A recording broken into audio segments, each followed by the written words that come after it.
Ladies and gentlemen, I welcome you all to the Q3 and 9 months FY25 post-earnings conference call of Mac Power CNC Machines Limited. Today on the call from the management team, we have with us Mr. Rupesh Mehta, CMD, along with his management team. As a disclaimer, I would like to inform all of you that this call may contain forward-looking statements, which may involve risk and uncertainties. Also, a reminder that this call is now being recorded. I would now request the management to detail us about the business and performance highlights for the quarter, the growth plan and vision for the coming year, post which we will open the floor for Q&A. Over to you, sir. Yeah, good morning, everyone. First of all, I honestly welcome you all of Q3 25 post-result conference call. We will have a brief about the overall performance of the company for the quarter and 9 months, which we will take your the financial result and presentation have been posted on the company's website, and hope you have had an opportunity to go through the same. So it's already, I think, financials and the presentation is in website, and Vinayji also sent the presentation to everyone. So Vinayji, shall we start the Imtex or after question and answer? Sir, if you have any further comments on the performance, otherwise we can play the video. Yeah, we can play. Okay.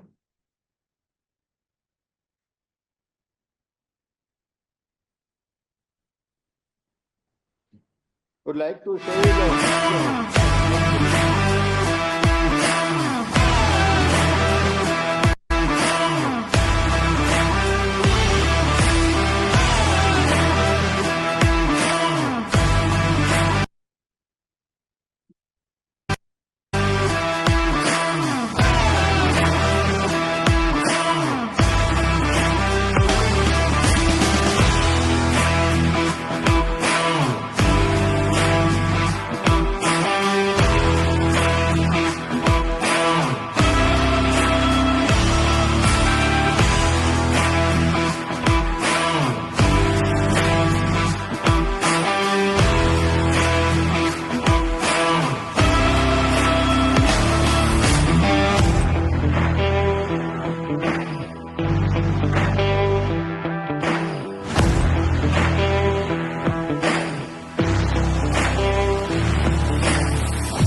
तो ये video जो है वो इम्टेक्स exhibitions जो जनवरी में हुआ बैंगलोर में, where we display all these 11 different kind of machines, including. आ रहा है मेरा voice? Yes, sir, you're audible. Please continue. So including robotics और gantry, थोड़ा आपको फील देने के लिए एक वीडियो दिखाया था, जिसमें फर्स्ट मशीन था वो 5 एक्सिस साइमल्टेनियस मशीन था, वो एयरक्राफ्ट इंडस्ट्रीज के लिए डिस्प्ले किया था, और उसके बाद एक ईएमएस के लिए भी high speed drill tap centre, double column जो काफी बड़ा 27 टन का मशीन था, वीटीएल बहुत बड़ा, और एचएमसी। तो हमने एक न्यू जनरेशन मशीन जो है, जो फ्यूचर का रिक्वायरमेंट है, उसके लिए लास्ट दिसंबर में हमने वहां पे मशीन भेजे और जनवरी में हमने ये एग्जीबिशन किया। तो ओवरऑल काफी अच्छा रिस्पांस रहा है, और मैं थोड़ा ऑर्डर बुक के बारे में और इम्टेक्स के बारे में जरा बताऊंगा कि हमारे पास अभी बिफोर इंटेक्स 3 20 करोड़ के पेंडिंग ऑर्डर्स विथ एडवांस जो है। और I would like to announce कि इम्टेक्स एग्जीबिशंस में हमने काफी अच्छा परफॉर्मेंस दिया, काफी एप्रिसिएशन मिला। मोर देन एक इम्टेक्स का स्लाइड है ना, 1 लाख विजिटर्स वहां पे आए थे, 70 कंट्रीज के बायर्स भी थे। और वहां पे हमने एक्सचेंज को भी दिया है कि 42 करोड़ का नए ऑर्डर्स, जो ये नए कंसेप्ट हमने डिस्प्ले किए थे, उनके ऑर्डर्स हमें मिले हैं। तो टोटल ऑर्डर बुक हमारा अभी 362 करोड़ का हो गया है। तो हमारे पास काफी अच्छा ऑर्डर बुक है। थोड़ा हमने एग्रेसिव, जैसे कि पहले का इश्यूज जो था वो कैपेसिटी का था, तो अब 2000 मशीन्स हम बना सकते हैं। उसके बाद अभी एक कंस्ट्रक्शन चल रहा है जिसमें हम लोग 500 कैपेसिटी ऐड कर रहे हैं, तो 2005 नेक्स्ट 26 के लिए मिल जाएगा। अभी हमारे पास जो 2000 मशीन्स की कैपेसिटी है, वो हिसाब से कुछ इन्वेंट्रीज जो है वो दिसंबर में रोल ओवर हुई है, कुछ इम्टेक्स के मशीन्स रोल ओवर हुए, तो सब मिला के ये हमारे पास जो ऑर्डर बुक है उसमें और नए ऑर्डर्स जो आएंगे, तो we hope that in Q4 will get the good significant growth. और दूसरा, जैसे कि कैपेसिटी बढ़ाई है तो फिर आपका डिस्ट्रीब्यूशन नेटवर्क भी बढ़ाना पड़ेगा। So I am happy to announce कि हमने ऑलमोस्ट सेल्स एंड सर्विस में 100+ लोग नए ऐड किए हैं। तो अब हमारे पास 225 पीपल की सेल्स एंड सर्विस की फोर्स है। अब इंडिया के अंदर मैकपावर फैमिली में ऑलमोस्ट 970 के आसपास मैन पावर है। तो नियरली हम लोग within short time 1000 employee की कंपनी बनने जा रहे हैं, जिसको करना जरूरी भी था। और I am happy to announce कि हमने हैदराबाद, उसके बाद बैंगलोर के अंदर R&D सेंटर है, 31 दिसंबर को स्टार्ट किया है। और 9 मंथ अगर हम देखेंगे तो जैसे भी लास्ट क्वेश्चन था कि मार्जिन इंप्रूवमेंट आएगा, तो मैंने बताया था कुछ हायर लेवल की प्रोडक्ट से मार्जिन और बैकवर्ड इंटीग्रेशन से आएगा। तो कंपेयर टू 9 मंथ हमारा मटेरियल कंजप्शन कॉस्ट कम हुआ है। 5 to 6% का हमारा जो मटेरियल का कंजप्शन है वो कम हुआ है। इसका रीजन हायर एंड प्रोडक्ट जो है, ये हाई वैल्यू, ये सारी मशीनें जो दिखाई है वो मोर देन 1 करोड़ की है। और प्लस काफी बैकवर्ड इंटीग्रेशंस में हमने इन हाउस डेवलपमेंट किया है। तो हमारा कैपेक्स भी YOY में अगर हम देखेंगे तो काफी बड़ा है, जिसके साथ डेप्रिसिएशन भी बड़ा है। और मैन पावर की कॉस्ट भी हमारी बड़ी है, जो हमें बड़ी एग्जीक्यूशन करनी है फ्यूचर के लिए। उसके लिए हम अभी तैयारी कर रहे हैं। नेक्स्ट एग्जीबिशन जो है वो लुधियाना का 22 से शुरू हो रहा है, where we are participating in big way. Second है मई में दिल्ली में प्रगति मैदान में है, उसके बाद चेन्नई में है। और उनके बाद हम लोग एक बड़ी जो बिजनेस करने जा रहे हैं बाहर की कंपनीज के साथ, थोड़ा एक्सपोर्ट पे हमने फोकस किया है। और जिसकी एक एग्जीक्यूशन भी हो चुकी है कि जहाँ पे हमने काफी अच्छा बल्क ऑर्डर्स जो है वो एक्सपोर्ट के लिए एग्जीक्यूट किया है।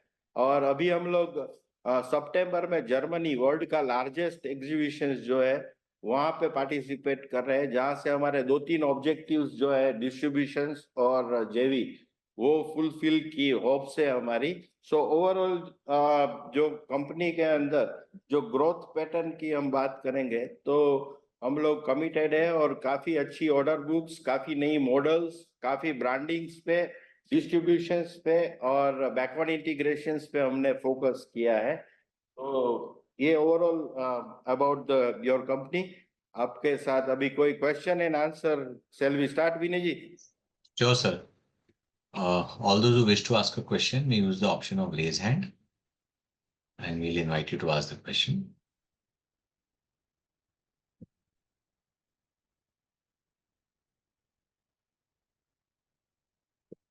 In case you're unable to raise hand, you can put the message on chat. So we'll take the first question from Khush Nahar. Khush, you can go ahead, please. क्या कुछ? Hi sir, am I audible?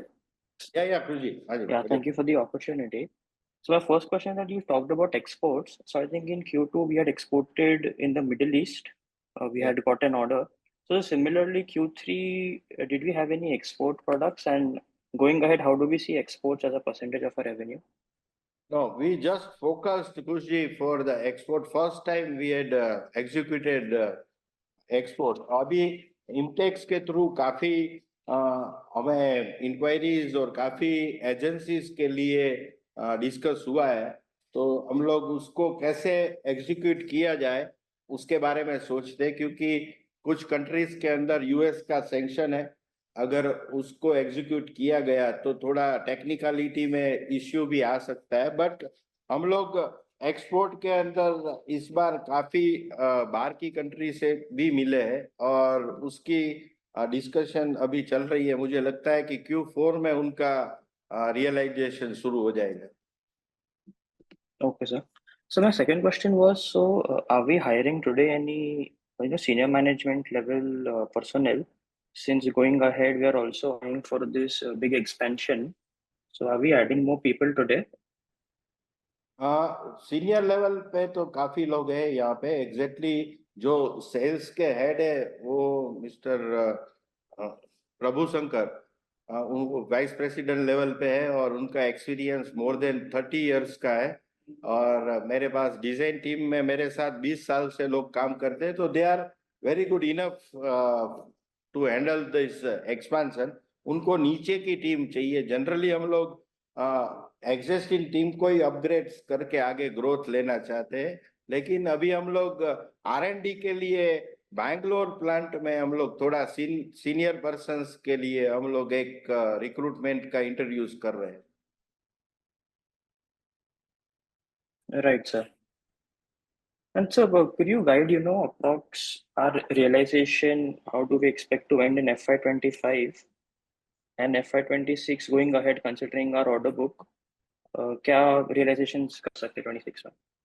In average price, average price अभी तक तो मेरे हिसाब से जो 20 लाख का था, अगर मैं ये 42 करोड़ ऑर्डर्स जो नहीं हुए इमटेक्स में उसको डिवाइड करते हैं 180 मशीन्स पे, तो 180 into 42, तो एवरेज प्राइस बढ़ा है। क्योंकि अभी हमने जैसे कि 500 मशीन्स का कैपेसिटी बढ़ा लास्ट में 1500 से 200, वहां पे हमने हेवी मशीन्स और हायर एंड मशीन्स पे फोकस ज्यादा किया है। तो इस बार जो है मुझे लगता है कि एवरेज प्राइस जो है वो 23 to 25 के बीच का आएगा, क्योंकि डबल कॉलम्स, HMC, VTL और 5 एक्सिस, एंड ये 5 एक्सिस जो है उसकी कॉस्ट है 1.5, डबल कॉलम की भी इतनी ही है, तो वो काफी बड़ी ऑर्डर बुक्स डेवलप हुई है, तो डेफिनेटली एवरेज प्राइस इंक्रीज होगा। Right, sir. So just one last question on the interest cost. I think इस quarter अपना 0.28 CR का interest cost है, which is much higher than our other previous quarterly run rate. So any debt we have taken, yeah, what is the reason for this? नहीं, 28 लाख है वो। मेरे ख्याल से वर्किंग कैपिटल का यूटिलाइजेशन शॉर्ट टर्म में हुआ होगा, और प्लस जो प्रोसेसिंग चार्ज है रिन्यूअल का वो है 28 लाख है।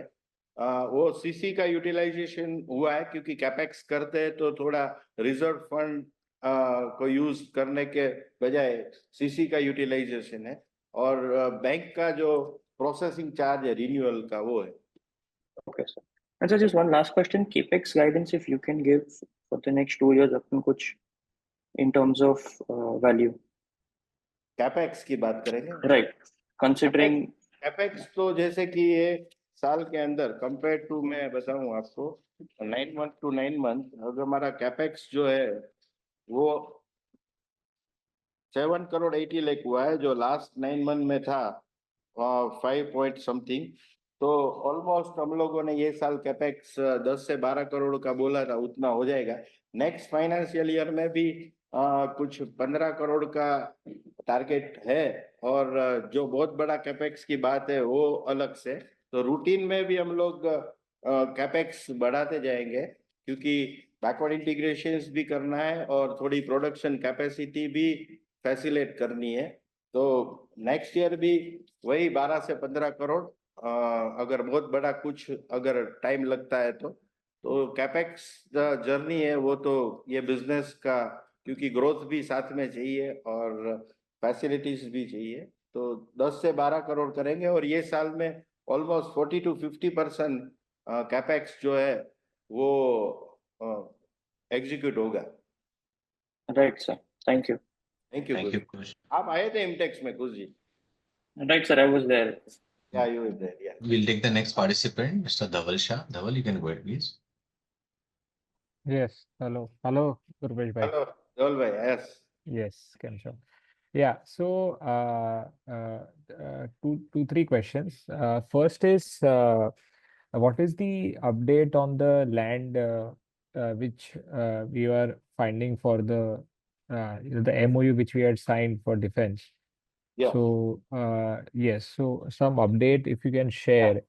And then over the next, after this expansion of 500 machines, as a long-term planning for the next 3 to 5 year period, you are participating in various exhibitions. We are seeing very good response. Now we are going to participate in Germany plus focus on exports. So how will you show the customers that you have the capacity to grow and you have when they come for the visit? So what are the plans for that?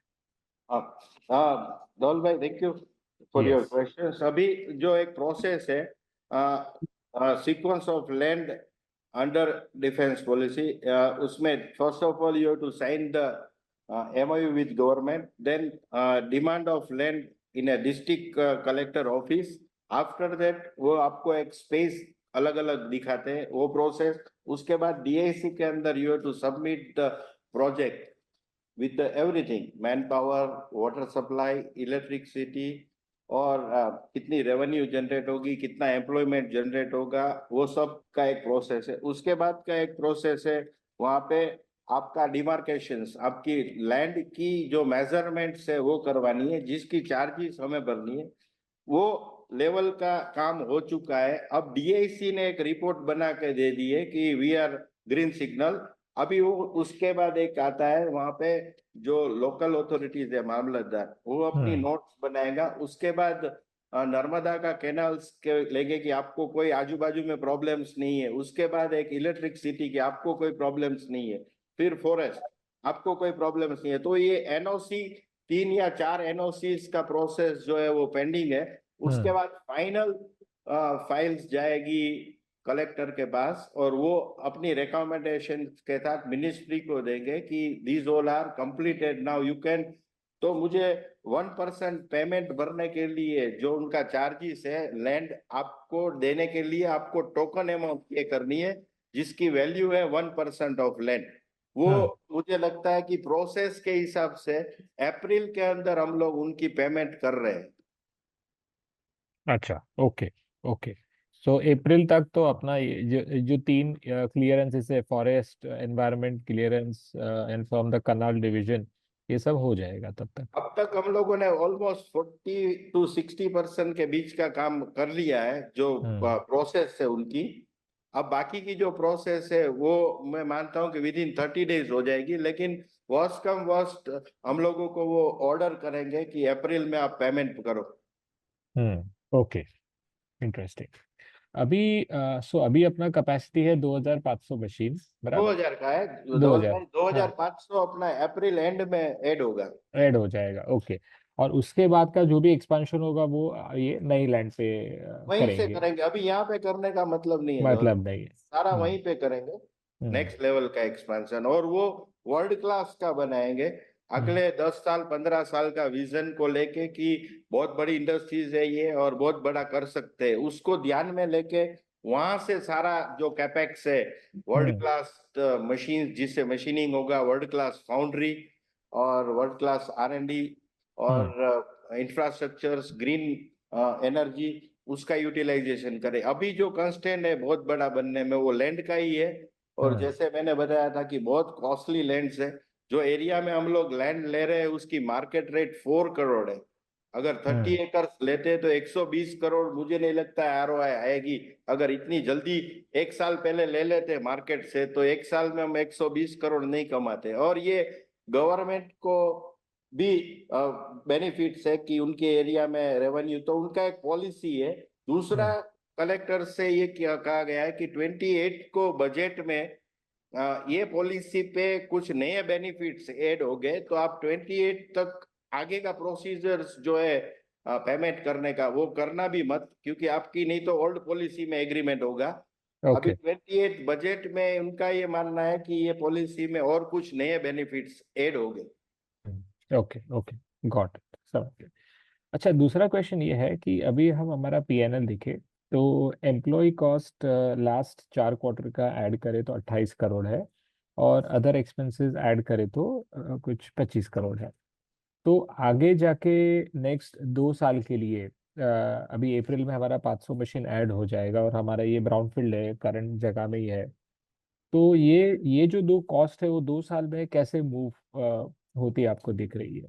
मुझे overall मेरा ये मानना है कि 200 peoples we added in last 9 month. हम लोग अगर last year की कंपेयर करते तो 200 लोग हमने ऐड किए हैं बराबर। और एम्प्लॉय कॉस्ट बढ़ा है। लेकिन रियलाइजेशन आने में मेरा ये एक्सपीरियंस रहा है कि सेल्स फोर्स जो है उनका मैक्सिमम 6 मंथ में आपका उनका रिटर्न आने लगता है, और R&D की टीम बढ़ाई है आपने तो 1 साल लगता है। तो मुझे लगता है कि एवरेज आउट करेंगे तो 6 to 8 मंथ में सारे एम्प्लॉय की जो प्रोडक्टिविटी और जो ग्रोथ है हर एरिया में वो दिखने को मिलती है। और अच्छा। वो इन्वेस्टमेंट आपको करना ही पड़ेगा। से फॉर यस। एग्जांपल, अगर 2500 से मैं और 1000 मशीन ऐड कर रहा हूँ तो और मुझे 200 लोग की जरूरत पड़ेगी, प्लस मैं बैकवर्ड इंटीग्रेशन में फाउंड्री कर रहा हूं तो और 100 लोगों की जरूरत पड़ेगी, जिससे मार्जिन इंप्रूवमेंट होगा, लॉजिस्टिक है, सप्लाई चेन है वो स्मूथ होगी, क्वालिटी इंप्रूवमेंट आएगा। तो एम्प्लॉय तो बढ़ाना ही पड़ेगा, और उसकी रियलाइजेशन आने में एवरेज आउट करेंगे तो 6 to 8 मंथ लगेगा। बढ़िया है। तो ये 28 करोड़ का जो कॉस्ट है जो बड़ा है, तो वो अभी FY 26 के लिए, तो इसमें कुछ ज्यादा ग्रोथ नहीं आना चाहिए, बराबर है? बिकॉज हमने काफी खर्चा कर लिया है अभी, जी जी बराबर ना? तो यहाँ से समझो मे बी 2-3-4% ग्रोथ आना चाहिए 28 करोड़ के ऊपर। जी जी जी।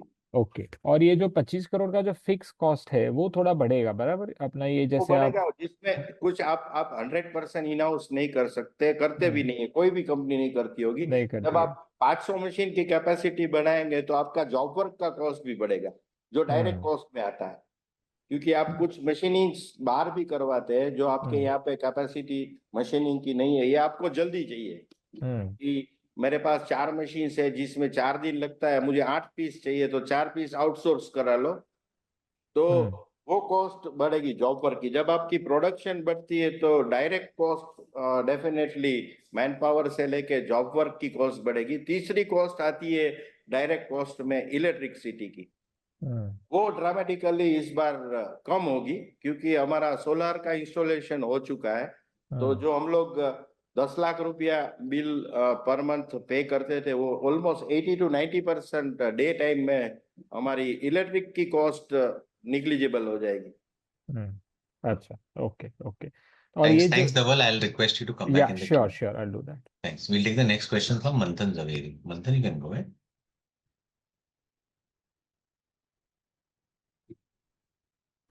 Yeah, Manthan? am I audible? Yeah. या मंथन जी। सर, तो अगर मान लेते अगर ये क्वार्टर में जैसे आपने बताया कि 15 करोड़ का स्पिल ओवर हुआ है।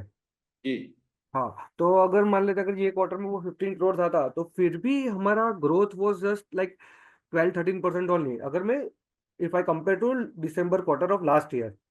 एंड अवर जैसे आप ही हर बार बताते Q3 and Q4 are the most heaviest quarter for our yes industry. Yes. तो इस बार मतलब तो फिर ये मान लेते अगर 15 करोड़ का नहीं हुआ फिर भी ग्रोथ इट्स लेस मतलब देन आवर एक्सपेक्टेशंस। तो हाँ, उसका एक रीजन मंथन जी एक है कि Q3 के अंदर थोड़ा दिवाली का नवंबर में जो आया उसका 8 दिन एक्चुअली ग्रोथ में हमारे पास होना चाहिए ऑर्डर बुक, और दूसरा होना चाहिए प्रोडक्शन की कैपेसिटी।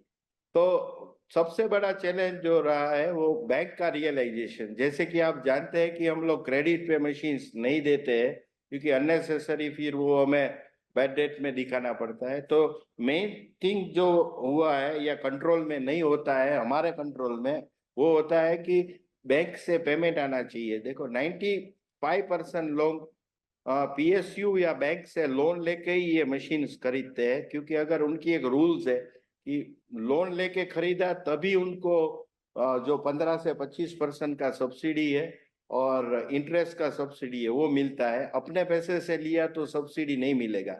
दूसरा कि उनका सैंक्शन लेटर नहीं आया है और आप क्रेडिट में भी दे दिया तो उनकी वो लोन के लिए वो सब्सिडी में वैलिडिटी नहीं रहेगी, क्योंकि इनवॉइस डेट और उनकी डिसबर्समेंट की डेट अलग हो जाती है। तो ये लोग जो है वो सैंक्शन लेटर और पेमेंट आने के बाद ही बिलिंग कराना चाहेंगे। तो जो हुआ है उसमें दो चीज है कि बैंक से पेमेंट आने में डिलेड हुआ, क्वार्टर फॉरवर्ड हुआ। 5 करोड़ के आसपास की मशीनें रेडी थी, पेमेंट भी आ चुका था जिनका एडवांस, और उनकी लोन जो है वो फॉरवर्ड हुई, रोल ओवर हुई और उनका पेमेंट है वो लेट आया, इसलिए हमने उनका बिलिंग नहीं किया। प्लस कुछ मशीनें जैसे कि ये 5 एक्सिस मशीन है इतनी जल्दी नहीं बनती है। हम लोग 9 मंथ से उसके पीछे R&D और उनको मेहनत कर रहे थे। फिर डबल कॉलम जो रखा था, ये सारी मशीनें थी वो कस्टमर की मशीनें थी जिसको डिलीवरी देना था हमें। लेकिन हमने ये सोचा इतना बड़ा शो में इतनी मशीन जरूर इतनी फास्ट नहीं बन पाएगी दूसरी, तो हमने वो मशीन्स भी वहां पे डिस्प्ले की और उनकी बिलिंग जो है हमने एक्सटेंड की है। तो सर हम लोग what can we expect in Q4? मतलब ये 15 करोड़ तो चलो सीधा सीधा आ जाएगा, एंड उसके अलावा कितना ग्रोथ एक्सपेक्ट कर सकते हैं हम लोग लास्ट Q4 से? देखो मेरे पास अभी जो ऑर्डर बुक है मंथन जी, उसको आप देखेंगे 362 करोड़ की, और सब मिला के मेरे पास प्रोडक्शन इन्वेंट्री मिला के 125 करोड़ के आसपास का रेडी टू डिस्पैच मशीनें होगी। अब मेरे पे जो कंट्रोल नहीं है वो बैंक से पेमेंट आना चाहिए। अगर उनका समझो कि कोई सिटी का या कोई बैंक का कोटा खत्म हो गया और वो बोलेगा ये फाइनेंशियल ईयर में मैं डिसबर्समेंट नहीं करूंगा, वो कंट्रोल मेरे हिसाब से हमारे हाथ में नहीं है। फिर भी मैं एक एश्योरेंस है मेरे को कि अब तक का मैक पावर की हिस्ट्री का हाईएस्ट टॉप लाइन होगा। ओके, थैंक एंड सर ये हम लोग जो मार्जिन्स वोलेटिलिटी देख रहे हैं, जो लाइक लास्ट ये क्वार्टर में, तो ये क्वार्टर में इतना सिग्निफिकेंट डीप मार्जिन्स इसलिए था क्योंकि वो जो 15 करोड़ का मशीन उसका हमने कॉस्ट इंक्लूड कर लिया है, सेल्स नहीं आया।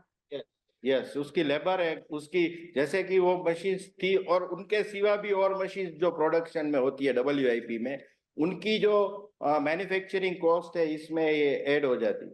बराबर है आपका। ओके, तो क्या मतलब कैन वी एक्सपेक्ट सर कि हम लोग जो हमारा आई थिंक जो लास्ट क्वार्टर में थे, it was all time high margin somewhere between 17 to 18%, तो कैन वी एक्सपेक्ट कि हम लोग वो क्रॉस कर देंगे या नेक्स्ट क्वार्टर में या तो फिर नेक्स्ट फाइनेंशियल ईयर में?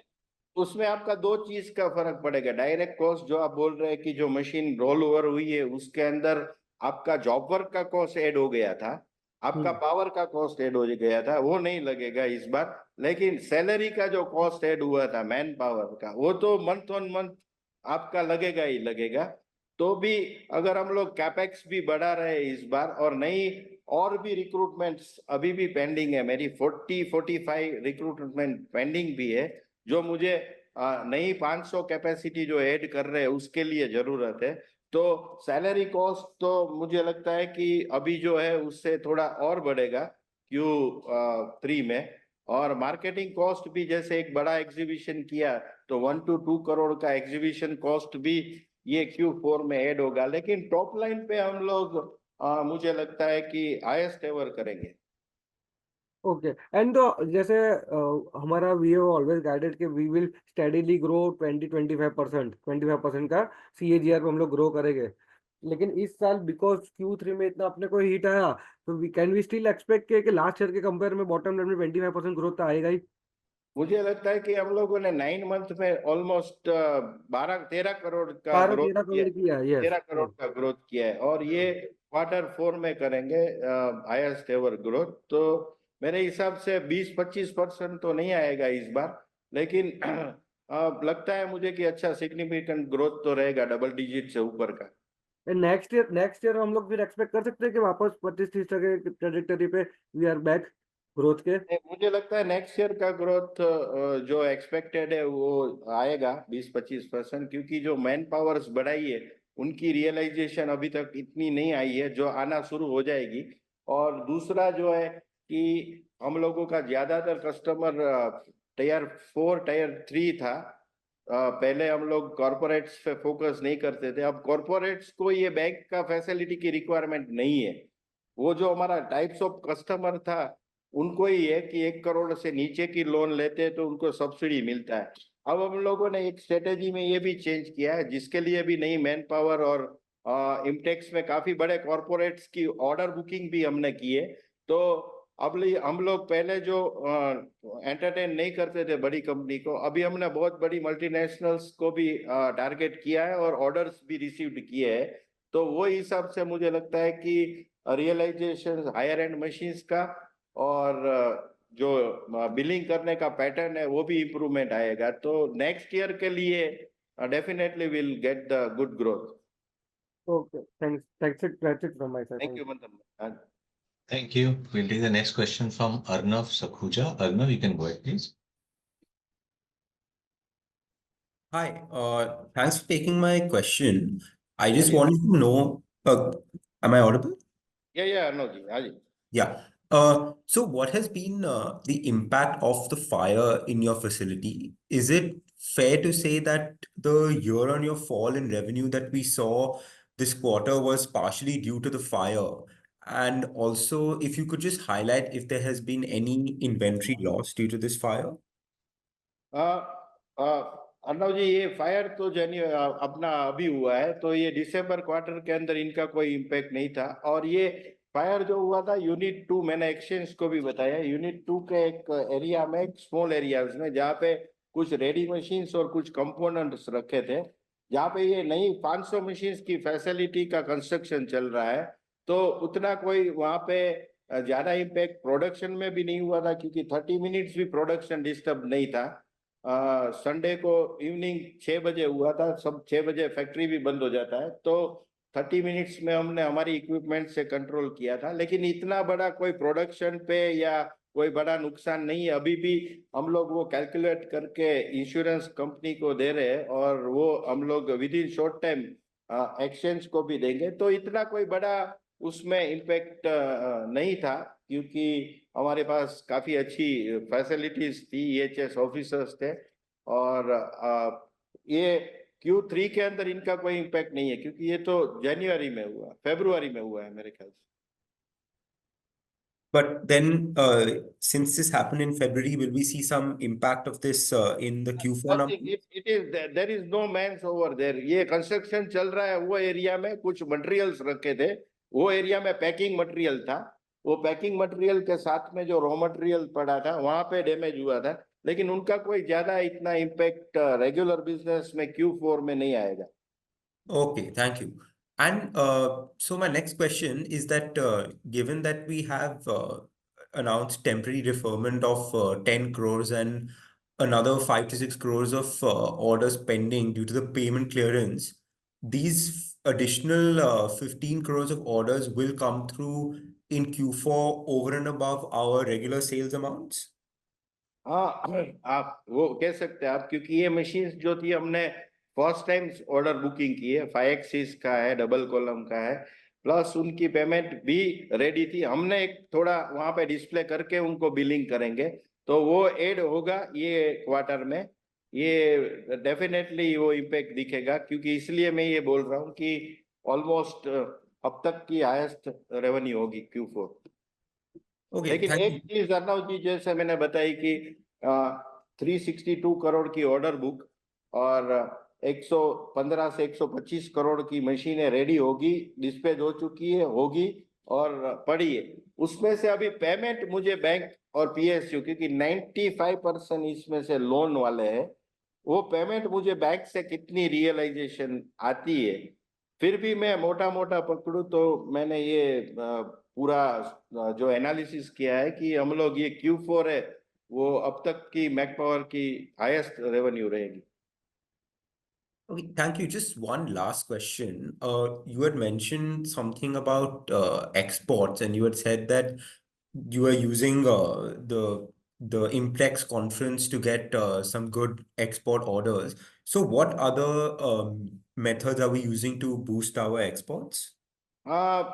फ्रैंकली थोड़ा सेंसिटिव है नवजीत, पर कुछ ऐसी सैंक्शंस कंट्री है वहाँ के ऑर्डर्स देके गए, हमने एक्सेप्ट नहीं किए हैं क्योंकि उनकी लीगलिटी चेक करनी है। और क्योंकि यूएस का सैंक्शन लग गया तो आपको पता है लोकेश, एक कंपनी है Right. इंडिया की जिसको सैंक्शन लगने से सारी मटेरियल्स, इंपोर्ट की मटेरियल्स का बैंड लग जाता है। तो अभी हम लोग उसकी टेक्निकलिटी और स्टडीज कर रहे हैं कि ये ऑर्डर्स को एग्जीक्यूट किया जाए या नहीं किया जाए, क्योंकि अगर किया तो फानुक, सीमेंस, टीएचके काफी कंपनीज जो है वो मटेरियल देना बंद कर देती है। तो वो कंट्री भी है, उसके सिवा भी यूरोप की कंट्रीज भी है जिसके साथ हम लोग ये बात कर रहे हैं कि हम लोग आपको 2-4 मशीन नहीं, ईमो में हम पार्टिसिपेट कर रहे हैं, तो आप हमारे एक बड़े पार्टनर के तौर पे आप हमारे साथ आगे बढ़ो। तो अभी तक हमने एक्सपोर्ट के लिए जो हमारे पुराने जो डिस्ट्रीब्यूटर थे मिडल ईस्ट के, उनके साथ अभी भी बिजनेस चालू रखा है, लेकिन कुछ इम्टेक्स में जो ऑर्डर्स देके गए हैं उसको अभी हम लोग एनालिसिस कर रहे हैं कि किस तरह से और किया जाए कि नहीं किया जाए, क्योंकि अगर ये किया तो बहुत बड़ा रिस्क फ्यूचर के लिए बन सकता है। तो हम लोग कोई रिस्क नहीं लेते, आप जैसे जानते हो अर्णव जी। तो वो एक्सपोर्ट के लिए हम लोग अभी एग्रेसिवली काम कर रहे हैं, जिसकी हाईएस्ट इम्पैक्ट मुझे लगता है कि सितंबर में हम लोग जर्मनी में पार्टिसिपेट करेंगे, तो Q3 Q4 में दिखेगी। So, just to confirm, these 42 crore of orders from Imtex, these were export orders or domestic orders? Almost, I'm not calculating export in these orders, so totally Okay, domestic। और these are उसमें domestic orders. काफी बड़ा double digit का जो numbers है वो corporates का है।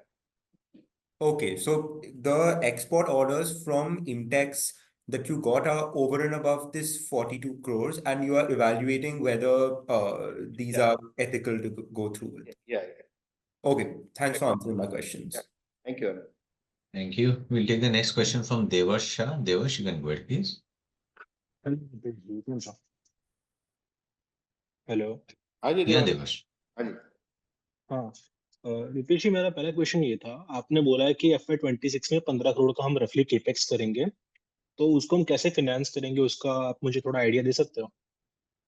नॉर्मली इतनी अमाउंट एक दिन में देवर्ष जी नहीं चाहिए, ग्रेजुअली चाहिए। जैसे हम लोग कैपेक्स बढ़ा रहे हैं, अब 9 मंथ की कैपेक्स देखेंगे तो हर महीने हम कुछ ना कुछ ऐड करते जा रहे हैं, कुछ मशीन्स, कुछ कंस्ट्रक्शन, कुछ पिक्चरिंग, कुछ गेजेस, कुछ इंस्ट्रूमेंट्स। तो एक दिन में जरूरत नहीं पड़ेगी। अगर हम लोग इतनी रेवेन्यू करते हैं आफ्टर डिविडेंड ऑल्सो, तो मुझे नहीं लगता है कि इतनी अमाउंट के लिए कोई ज्यादा बार की डेट की जरूरत पड़ेगी। लेकिन हो सकता है कि हम लोग अपनी वर्किंग कैपिटल में से थोड़ा टेम्पररी फंड को यूटिलाइज करें, क्योंकि आप जानते हैं कि हम लोगों का मटेरियल जो है वो क्रेडिट पे आता है और मशीन हम लोग कैश में देते हैं, तो नेगेटिव कैश बैलेंस रहता है। तो उतनी कैश फ्लो की तकलीफ नहीं करे होगी अगर हम लोग लिमिटेड कैपेक्स अपनी प्रॉफिट के सामने करते हैं तो।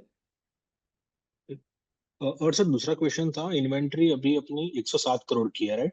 जी। Around 50% of our total assets है, तो उसमें फिनिश गुड का क्या प्रपोर्शन है?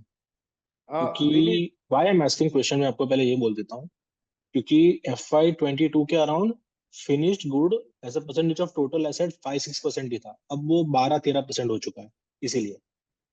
एक WIP में फिनिश गुड बताइए, कुछ अलग थी नहीं हुई WIP में नहीं देवर जी। नॉर्मली कैटलॉग प्रोडक्ट जो है जिसकी समझो कि सप्लाई रेगुलर प्रोडक्ट है, से फॉर एग्जांपल एक VX300 मॉडल है, वो हम लोग एक साथ में बल्क में बना लेते हैं क्योंकि वो प्रोडक्शन करना इजी पड़ेगा। उसकी ऑर्डर 10 है लेकिन हर महीने 10 आ रहा है तो 20 की लाइन लगा दो।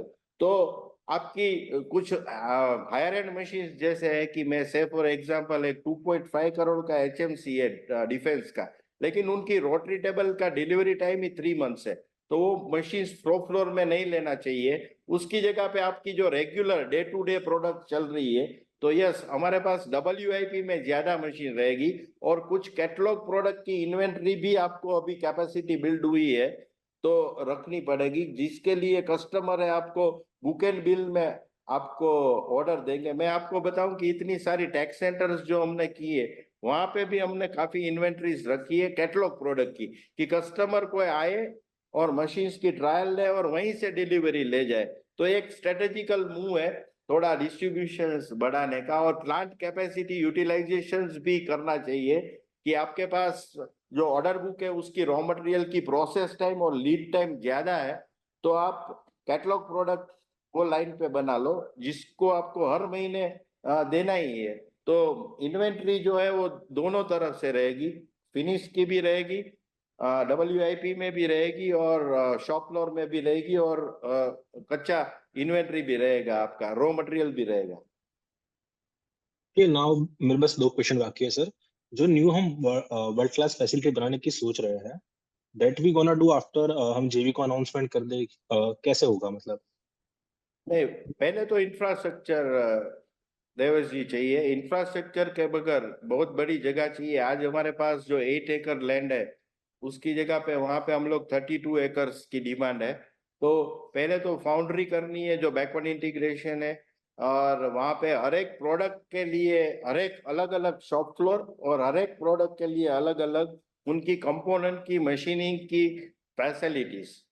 तो वो अभी जो नया ट्रेंड वर्ल्ड में चल रहा है किस तरह की मैन्युफैक्चरिंग फैसिलिटी, कुछ जो कैटलॉग प्रोडक्ट है उसको आप अपने ओलू कયું કહેવાય इसमें लाइन असेंबली भी कर सकते हैं। एक नया ट्रेंड जो है कि आपको कैटलॉग प्रोडक्ट के लिए जहाँ पे नंबर्स बनते हैं वहां पे मॉडिफिकेशंस नहीं होता है, उसके लिए आप लाइन असेंबली भी कर सकते हो। तो वो वर्ल्ड क्लास बनाने के लिए मुझे सबसे पहला जो रिक्वायरमेंट है वो लैंड का है।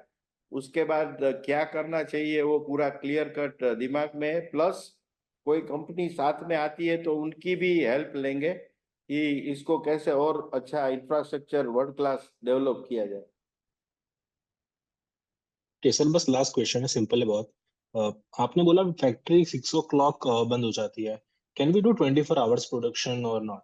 नहीं, वो जो एरिया था ना स्टोरिंग का एरिया जहाँ पे स्टोर का काम होता है, मटेरियल खाली रखते हैं, वो नहीं 6 नहीं सर। o'clock वो मैं बताऊं आपको। अभी अभी हम ओके लोग ओके। किस तरह से काम कर रहे हैं देवर जी, हम लोग यस। जो रॉ मटेरियल की जो यूनिट है जहाँ पे 6 o'clock उनको मटेरियल नहीं मिलेगी, अगर नाइट शिफ्ट में कोई काम करता है उनको भी मटेरियल है वो 6 o'clock से पहले ले लेनी है रिक्विजेशंस के साथ में।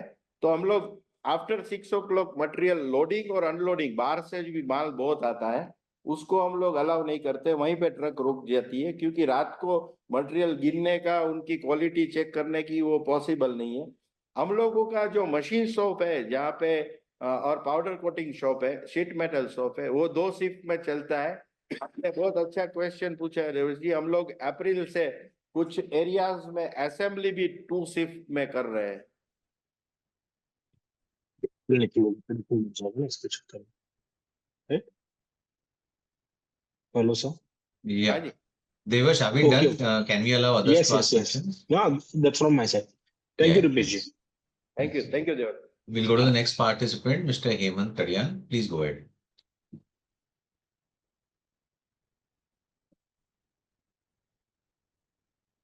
We'll move to the next participant, Mr. Man Ashar. Please go ahead. Hello.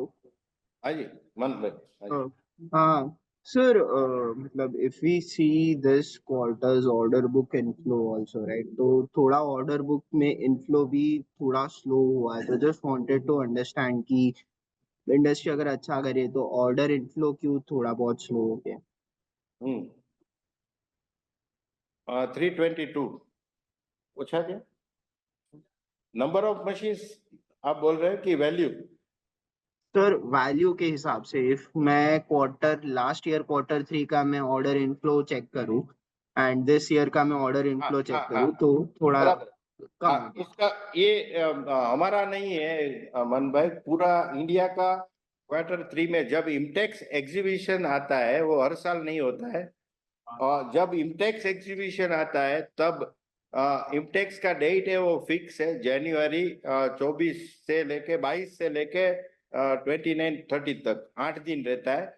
जब इम्टेक्स एग्जीबिशन आता है उस ईयर में सारी इंडिया की जो बाइंग है वो रुक जाती है दिसंबर के अंदर, इसलिए कि वो लोग सोचते हैं कि नवंबर दिसंबर में हम बुकिंग नहीं कराएंगे, इम्टेक्स में जाएंगे तो सारे प्लेयर एक साथ में दिखेंगे, प्लस वहां पे कुछ हमें स्पेशल प्राइज मिलेगा। अभी जो बैक पावर को जो 42 करोड़ के ऑर्डर्स मिले हैं 180 के आसपास का मन भाई, टोटल मेरा जो इम्टेक्स ने एक प्रेस रिलीज दिया है उसमें उनका ये मानना है कि 2000 मशीनों की बुकिंग हुई है इम्टेक्स के अंदर 8 दिन में। तो जो ऑर्डर Q3 में रुक जाते हैं वो इम्टेक्स में एग्जीक्यूट होते हैं, लोग ऑर्डर देना बंद करते हैं कि हमें इम्टेक्स में जाके कुछ नई टेक्नोलॉजी देखने को मिलेगी, कुछ फीचर्स वहां पे देखने को मिलेंगे, फिर वो मशीन सिलेक्ट करेंगे और वहां पे जाके सारी कंपनी से बात करेंगे तो कुछ स्पेशल फीचर्स या स्पेशल टेक्नोलॉजी या स्पेशल प्राइस मिलेगा। तो Q3 में इंडियन मशीन टूल्स एसोसिएशन की वेबसाइट पे जो डेटा है ऑर्डर बुकिंग का वो भी आपको स्लो दिखेगा, लेकिन उनकी रोल ओवर होती है Q4 जनवरी में इम्टेक्स एग्जीबिशन। समझ गया सर। जैसे आपने कहा कि सारा रोल ओवर जो है स्पिल ओवर जो है Q4 में आया है, तो मेरे को सिर्फ यही समझना है कि अगर हम लोग को 20-25% का हम लोग का जो गाइडेंस था, अगर वो हम लोग को ये साल के लिए मेंटेन करना है तो हम लोग को मोटा मोटी 100 से 125 करोड़ का क्वार्टर देना पड़ेगा। तो क्या हम लोग के पास कैपेसिटी है उतना कि हम लोग बेसिकली इतना बड़ा क्वार्टर मेरे दे सकते? पास मन भाई वैसे मैंने बताया कि 115-120 करोड़ की मशीनें जो डिस्पैच हुई, जो रेडी पड़ी है, जो बनने जा रही है, उसकी टोटल कॉस्ट इतनी आ रही है 115 से 120 करोड़, जो आउट ऑफ 362 करोड़ की ऑर्डर बुक प्लस फरवरी की नई ऑर्डर्स जो इम्टेक्स में डिस्कस करके गए हैं, अब ऑर्डर देना बाकी है, प्लस मार्केट में जो लोग घूमते हैं सारे लोग इम्टेक्स नहीं आते हैं, उसका भी ऑर्डर्स और मार्च का ऑर्डर्स, तो ऑर्डर बुक तो बहुत बड़ा बनेगा। और मशीनें भी है मेरे पास, जनवरी का एग्जीक्यूशन हो चुका है वो, फरवरी का एग्जीक्यूशन हो चुका है वो, और फरवरी का प्रोडक्शन, मार्च का प्रोडक्शन 115 से 120 करोड़ है। अब जो एग्जीक्यूशन आएगा वो मैं इसलिए 100% नहीं बोल सकता हूँ कि पेमेंट कितना बैंक देगी, अगर पेमेंट नहीं देगी तो मैं मशीन्स की बिल नहीं कर पाऊंगा, तो वो डिपेंड्स करता है कि बैंक मुझे या PSU किस तरह से पेमेंट करती है। नॉर्मली जो एक्सपीरियंस रहा है इतने साल का, उसमें मार्च के अंदर सभी PSU और बैंक को भी टारगेट होता है और कस्टमर को डेप्रिसिएशन क्लेम करना है, तो मैक्सिमम डिसबर्समेंट होता ही है, लेकिन वो मेरे कंट्रोल में नहीं है। तो फिर भी मैं बताऊं तो मैं मान रहा हूं कि मैं हाईएस्ट एवर करूंगा। समझा sir. Okay okay, thank you so much. Right, Thank you. We'll move to the next participant, Aryan Kaur. Aryan, you can go ahead, please. Yes, thank you for the opportunity, sir. Firstly, could you add some color on the new 5-axis machines? And amongst the product mix, which ones would you expect to drive growth going forward? Double column highest है। Hello, am I audible? 5 axis exactly जो आर्यन भाई 5 axis machine हमने display किया है, उसमें एक तो पहला फीचर्स जो हमने डाला था वो गैंट्री टाइप स्ट्रक्चर था जिससे कि मशीन्स की रिजिडिटी, दूसरा हमारा जो रोटरी टेबल है वो 0 बैकलेस का था। जो कुछ बनता है इंडिया में वो 2 टाइप के बनते हैं, एक वार्म टाइप होता है जिसमें बैकलेस रहता है और एक टाइप होता है डायरेक्ट ड्राइव टाइप। हमने ये डायरेक्ट ड्राइव जो हाईएस्ट फीचर वाला कंट्रोल था, रोटरी टेबल था, वो डिस्प्ले किया था, HS के स्पीडल के था 12,000 RPM पे। और जो हाईएस्ट कंट्रोल आता है जिसमें वो सिनेमरिक 1 आता है 840D के बाद का, तो हमने वो कंट्रोल उसमें यूज किया था, जिसमें IoT 4.0 भी हमने इंटीग्रेट किया था कि प्रोडक्टिविटी और प्रोसेसर भी। अभी हमने ये मशीन्स बनाया था हमने एक अलग सॉफ्टवेयर के साथ। अभी कस्टमर को चाहिए NX का जो सीमेंस का सॉफ्टवेयर है उनके साथ, तो हम लोग उसमें वो कॉन्फ़िगरेशंस चेंज करके कस्टमर की ट्रायल्स जो है वो हम लोग नेक्स्ट वीक में कर रहे हैं, और ये मशीन उनको हम लोग एग्जीक्यूट कर रहे हैं। नॉर्मली ये मशीन्स जो है उनकी डिलीवरी टाइम जो है वो 4 to 5 मंथ है, बाहर की कंपनी से आती है उसमें। तो हम लोग ये मशीन्स पे ये साल ज्यादा फोकस करेंगे। और दूसरा हमारा हाईएस्ट जो नेक्सा प्रोडक्ट में हुआ है वो डबल कॉलम और VTL का है, जिसकी काफी अच्छी मार्केट हमें ये साल देखने को मिली। Okay. And sir, on the industry level, any growth drivers? Industries level growth है मेरा जो एक्सपेक्टेशन है, जहाँ पे कुछ प्लेयर्स ने ज्यादातर ऑटोमोबाइल पे फोकस किया था। साउथ की एक कंपनी थी जिन्होंने ऑटोमोबाइल पे फोकस ज्यादा किया था, चेन्नई पे फोकस ज्यादा किया था, वहां पे उनको थोड़ा डीग्रोथ देखने को मिलेगा। ये मेरा एक्सपेक्टेशन है, नॉलेज है कि ये ऑटोमोबाइल पे थोड़ा उनको चेन्नई साइड में डीग्रोथ मिलेगा, लेकिन जनरल पर्पस और काफी वेराइटीज पे जिन्होंने काम किया है उनको ग्रोथ मिलेगी। और सबसे ज्यादा ग्रोथ मिलेगी ये साल में जिन्होंने एक्सपोर्ट पे बहुत बड़ा फोकस किया है। Okay. Okay. Thank you so much, sir. Thank you. We'll go to the next participant, Samarth Nagpal. Please go ahead. Hi, am I audible? Yeah, Yes. Samarth, you are audible, please. Hi, Rupesh sir. Sir, कैसे हैं? या बस कर रहे हैं, काम कर रहे हैं। सर सर 3-4 थोड़े से स्ट्रैटेजी पॉइंट ऑफ व्यू से क्वेश्चंस थे। आई थिंक नंबर्स वगैरह पे डिस्कशन काफी हो गया है। सर अगर हम देखें इमटेक्स के ऑर्डर्स जो हैं हमारे काफी फ्लो हुआ है इस महीने में, जो आपने बताया भी है, क्लैरिटी भी दी है कि इमटेक्स के ऑर्डर्स हमारे 40 ऑड करोड़ के ऑर्डर्स बुकिंग हुई है। तो सर जैसे हमारा प्री एग्जीबिशन एक ड्रैग था कि हमें ऑर्डर्स नहीं मिल रहे थे, लोगों ने पुश किए थे अपने ऑर्डर्स, तो पोस्ट एग्जीबिशन ड्रैग भी क्या दिख रहा है क्या, या मतलब हमारा फरवरी एंड मार्च में जो ऑर्डर फ्लो रहेगा वो अच्छा रहेगा? Is it safe to assume कि हम अभी हमारा 360 करोड़ का, या हमारा अभी ऑर्डर बुक है करंट, अगर मैं देखूं 360 करोड़ अभी मान लेते हैं इमटेक्स मिला के, एंड लास्ट ईयर हमने रफली Q4 में 90 से 100 करोड़ के ऑर्डर्स लिए थे, जो लास्ट ईयर Q4 की बात कर रहा हूं मैं। तो सेफ टू एज्यूम कि इस साल के एंड के अंदर हमारा 350-360 करोड़ का ऑर्डर बुक क्लोज होगा, इंक्लूडिंग Q4 रेवेन्यूज, उसको हटा के? कोई स्लोनेस दिख रही है ऑर्डर्स में एग्जीबिशन के बाद में हमें? नहीं, एग्जीबिशंस के अंदर समर्थ जी समझो कि आपके पास इंक्वायरी जो आई है, मेरे पास जो इंक्वायरी है वो 2500 की है, उसमें से हमने 181 का एडवांस लिया है। ऑर्डर्स मींस जिन्होंने पैसा दिया। ठीक है सर। अभी वो लोग क्या सोचते हैं कि मैंने 4 कंपनी से डिस्कस किया, अब मैं जाके एनालिसिस करूंगा। तो इमटेक्स के बाद हमारा जो एक्सपीरियंस रहा है पास्ट में कि वो आपका 6 महीने से 8 महीने तक का इंक्वायरी ढूंढने नहीं जाना पड़ता है, तो एक्स्ट्रा बोनस है। दूसरा, इमटेक्स में 1 लाख लोगों ने विजिट किया था, जिसमें मेरे हिसाब से 20 या 22 हजार कंपनी होगी, लेकिन इंडिया में कंपनी बहुत ज्यादा है। दिल्ली साइड से बहुत कम विजिटर्स थे। तो इंडिया में जो इमटेक्स में आते हैं वो 100% कम्युनिटी नहीं आती है, वो 25 to 30% ही कम्युनिटी विजिट करती है। 75% तो आपका रूटीन बिजनेस जो चल रहा है वो चलेगा ही। तो ऑर्डर बुक के अंदर मैं आपको बताऊं तो फरवरी और मार्च में डेफिनेटली ऑर्डर बुक बढ़ेगा, और आपका जो Q4 का ऑर्डर था उससे भी ज्यादा एक्स्ट्रा इमटेक्स को पकड़े तो भी बढ़ेगा। ठीक है सर।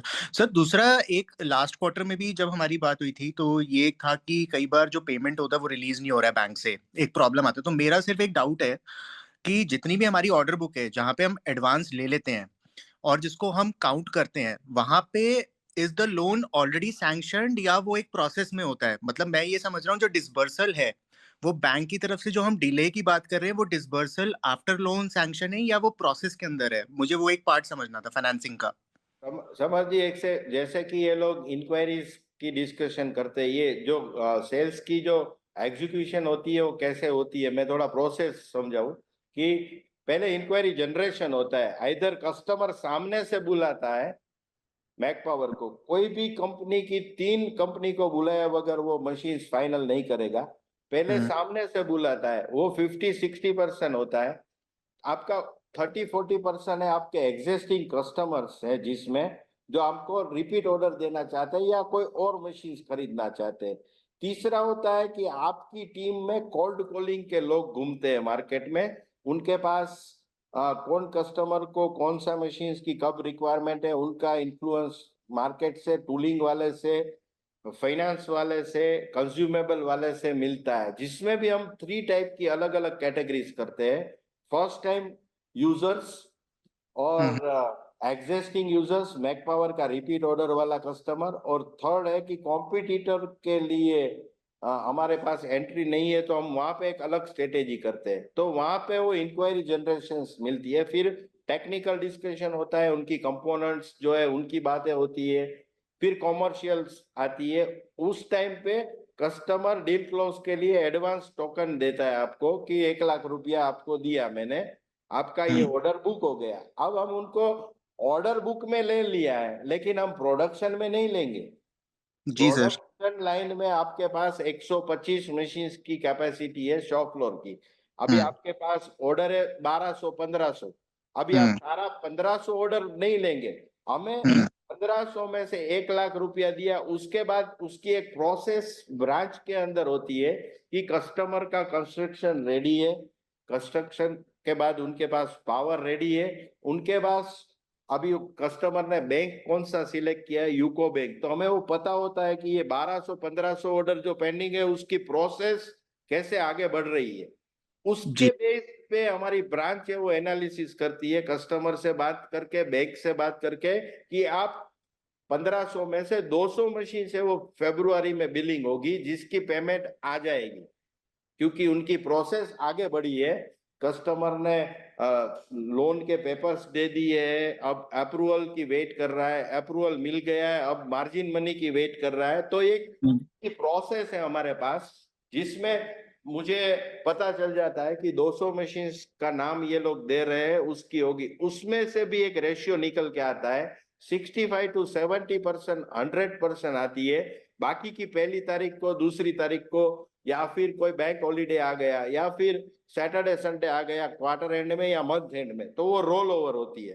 तो ये मोटा मोटा समझिए ये प्रोसेस है पूरी ऑर्डर की। हम लोग कस्टमर कभी पेमेंट रेडी है और अभी फाइनल करेगा ऐसा बहुत कम बनता है, वो कब बनता है कि हम लोग उनका फाइनल होने के बाद भी बीच में कूदते हैं कि हमारा मशीन ले लो, और उनको अच्छा लगता है तो फिर कोटेशन चेंज करके हमारा लेता है, वो पेमेंट आ जाती है इमीडिएटली। दूसरा 10% to 15% कस्टमर ऐसे रहेंगे कि सेम मंथ में बुकिंग, सेम मंथ में बिलिंग, क्योंकि उनकी प्रोसेस हो चुकी है, अब वो मशीन फाइनल करने के लिए निकला है कि मुझे रेडी में दो। तो एक पैटर्न है उसका, first time users, Mac Power का एग्जिस्टिंग यूजर्स, और कॉम्पिटिटर का मशीन यूज कर रहा है अब हमारा लेना चाहता है। दूसरा बुक एंड बिल यूजर्स, ज्यादातर कॉर्पोरेट्स की जो रिक्वायरमेंट है वो सेम मंथ में होती है कि आज ऑर्डर दिया, मुझे ये मंथ में ही ऑर्डर मशीन दे दो, इसलिए आपको कुछ रेडी मशीन्स भी रखने पड़ेंगे, ये 10% कस्टमर के लिए। जी सर मैं इसलिए पूछ रहा था कि जो मेरा कस्टमर लोन ले रहा है, लोन वाला कस्टमर, लेट्स टेक आपका एक बैंकिंग पार्टनर है, या मेरे को नहीं पता, हम इन्फ्लुएंस करते हैं कि एक बैंक से हमारा लोन सैंक्शन होता है। अब कई बार क्या होगा, फनल में बैंक के पास डॉक्यूमेंट्स पड़े हैं, सब लोग चेज कर रहे हैं, कस्टमर भी चेज कर रहा है, ऐसे भी केसेस होते हैं कि 2-2.5 महीने तक पेपर आगे मूव ही नहीं हो रहा है, उसका पेमेंट नहीं आ रहा है, एंड कस्टमर भी परेशान हो जाता है, वो किसी और कंपनी का मशीन ले लेगा। तो उसके ऊपर कोई रिगर है हमारा कि इस फनल से ज्यादा ना जाए, 60-70 दिन से ज्यादा ना जाए, या मे बी 45 दिन से ज्यादा ना जाए? नहीं, वो आपके कंट्रोल में नहीं है, और कोई बैंक या कोई पीएसयू कोई एक कंपनी की फेवर कभी नहीं करेगा, नहीं तो उनका खुद का बिजनेस चौपट हो जाएगा।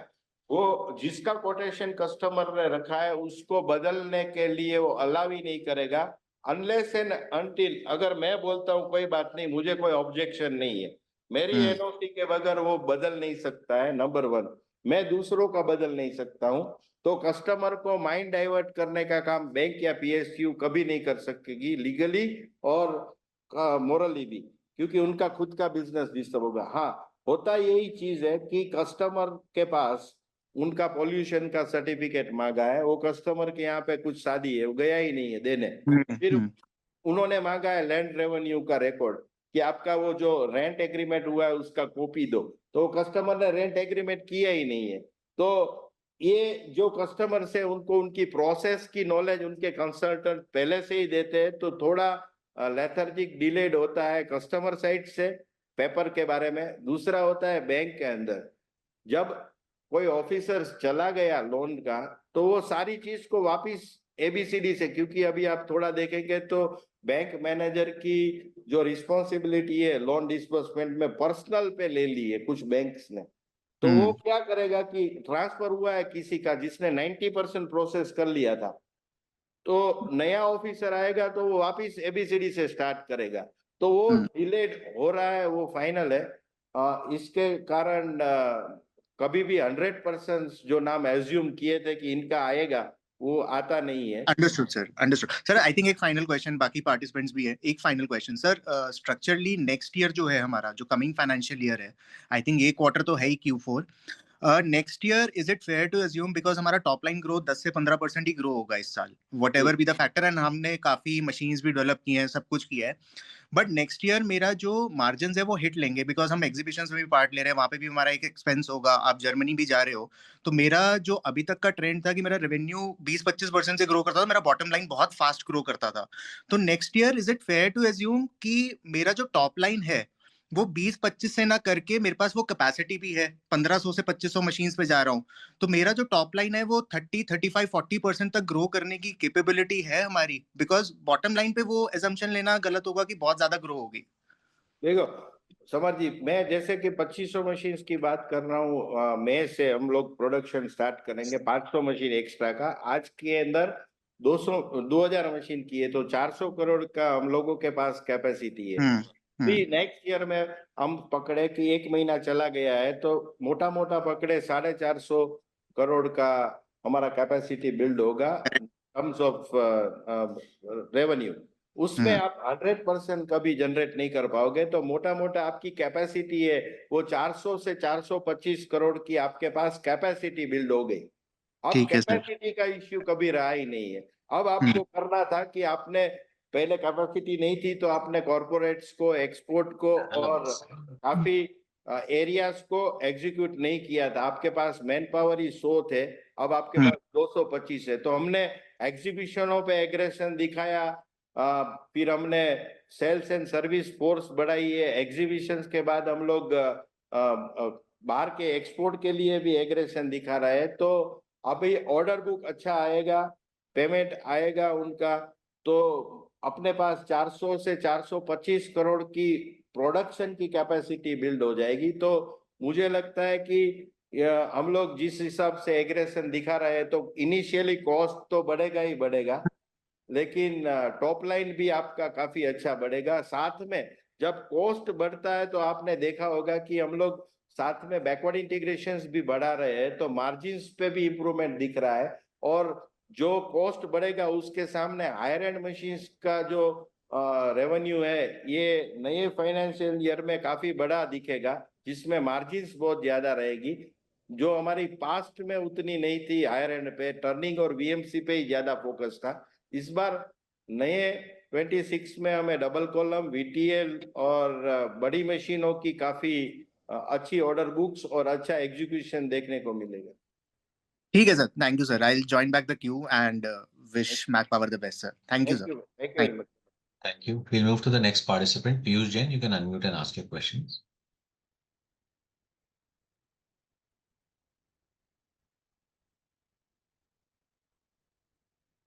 We'll move. Piyush? Hello. Yeah. Yeah, hello. Am I audible? Yeah, please go ahead. Yeah, Rupesh bhai, just want to understand कि जो margin dip हुआ Is it only because of कि we haven't achieved the sales growth और वो हमारा मतलब operating deleverage हुआ or something, or does this have some reason for it? Because you remember 1 or 2 quarter back we are discussing कि we will move margin from 17% to somewhere number of 27% type with backward integration and all. Is that target remains still on the cards and it's just one-off quarter?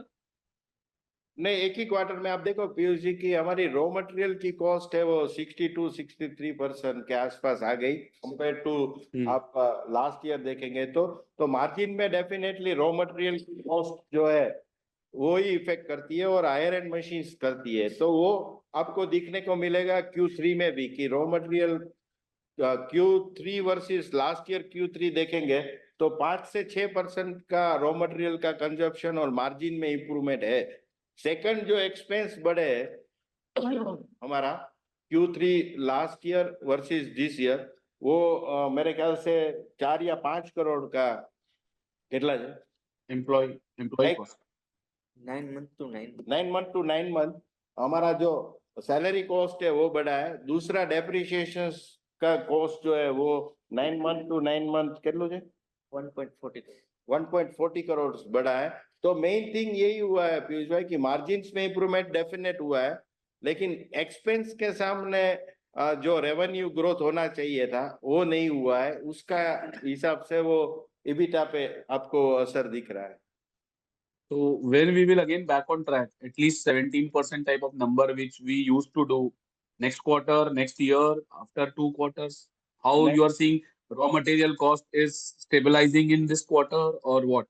Raw material cost है पीयूष जी वो normal यही रहेगी और मेरे हिसाब से expense जो है वो भी नॉर्मली 5-7% सैलरीज में बढ़ेगा, लेकिन मेन जो इम्पैक्ट आएगा एक क्वार्टर में वो 1 to 2 करोड़ का एग्जीबिशंस का कॉस्ट आएगा इमटेक्स का, और उसके सामने जो रेवेन्यू का ग्रोथ है वो मैंने बताया कि हाईएस्ट एवर रहेगा। सर 500 करोड़ का जो टारगेट था पुराना वो what do we see where we will achieve this?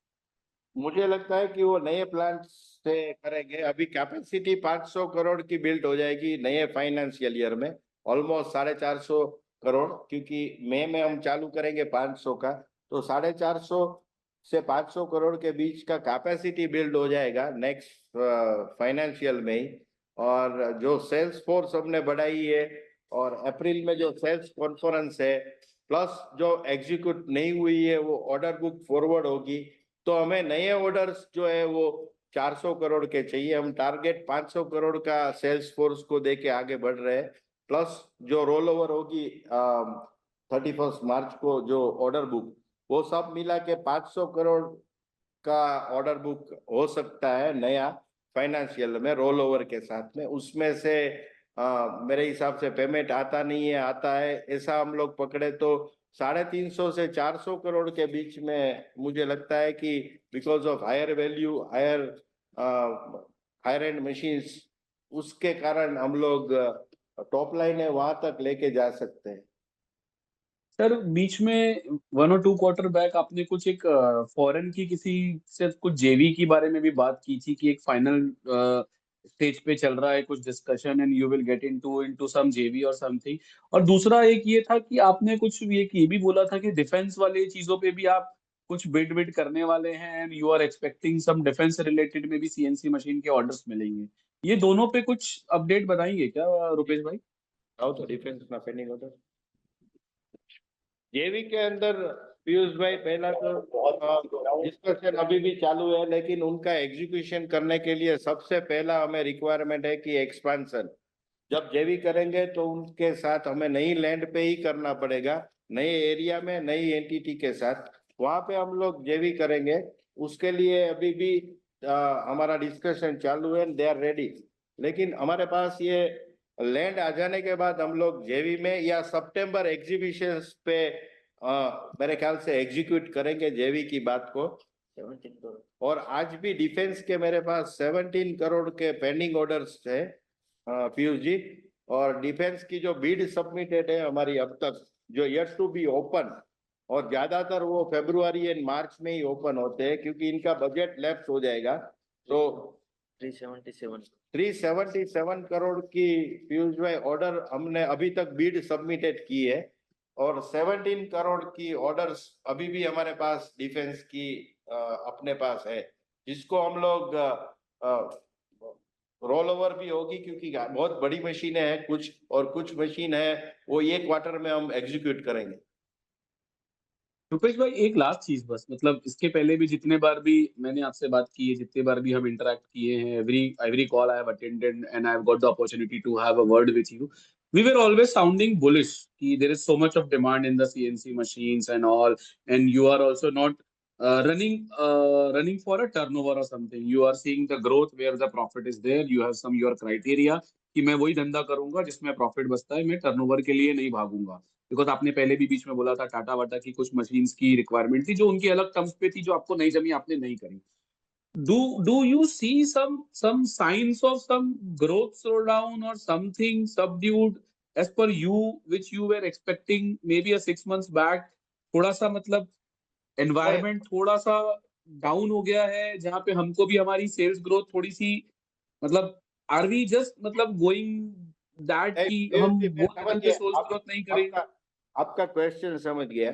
मैं बुलिश और एग्रेशन जो है वो मुझे अभी भी डाउन नहीं करना है, क्योंकि मैं मार्केट का 4% भी अभी भी जो मार्केट है, मार्केट डाउन होगा तो कितना परसेंट होगा? 4%, 5%, 10%। लेकिन मेरा खुद का जो कंट्रीब्यूशन है इंडियन मशीन टूल्स इंडस्ट्रीज में वो 4% ही है। मेरे पास काफी जगह बची है एग्रेशन दिखाने के लिए और बुलिश। इनके लिए मुझे इंफ्रास्ट्रक्चर चाहिए, उनके लिए मुझे कैपेक्स चाहिए। जैसे कि मैं पास्ट में जो बोलता था उसको कंटिन्यू करता हूँ कि पहले हमारी कैपेसिटी 1200 की थी, फिर 1500 की, 1500 के बाद 2000 की। तो पहले कैपेसिटी का इश्यू था और उसके बाद डिस्ट्रीब्यूशन का इश्यू था। अगर मैं पहले डिस्ट्रीब्यूशन कर लेता हूँ तो 6 महीना कैपेसिटी बिल्ड करने में लगता है, उसकी कॉस्ट लग जाएगी। तो पहले मैंने कैपेसिटी बिल्ड की है, फिर मैंने डिस्ट्रीब्यूशन के लिए कॉस्ट ऐड की है। और जो एक फैक्टर्स जो आप बोल रहे हैं उसमें मैं कैलकुलेट नहीं कर रहा था, वो था कि पीएसयू और बैंक से मुझे पेमेंट आना चाहिए। ये नए बजट में लोग और भी ज्यादा बैंक से लोन लेने लगे क्योंकि नए बजट में उनको और ज्यादा बेनिफिट्स मिले। पहले के टाइम में 3 इयर्स बैक ऐसी कोई ज्यादा बड़ी एग्रेसिव स्कीम नहीं थी गवर्नमेंट की कि आप हमारे से लोन लोगे तो हम आपको सब्सिडीज देंगे। लेकिन ये सब्सिडीज से फायदा भी हुआ है कि जो ऑर्डर बुक है उसमें मैं ट्रेंड स्टडीज करता रहता हूं कि मार्केट डाउन है या मार्केट अप जा रहा है। अभी जब हम लोग स्टार्टअप की बात करते हैं तो हमारी ऑर्डर बुक में डबल डिजिट में फर्स्ट टाइम बायर होते हैं। इट शोज कि इंडिया की मैन्युफैक्चरिंग इंडस्ट्रीज ग्रोथ कर रही है। उससे भी ज्यादा 40 से 50% जो ऑर्डर बुक है वो एग्जिस्टिंग सीएनसी यूजर्स है जो मशीन की कैपेसिटी डबल कर रहे हैं।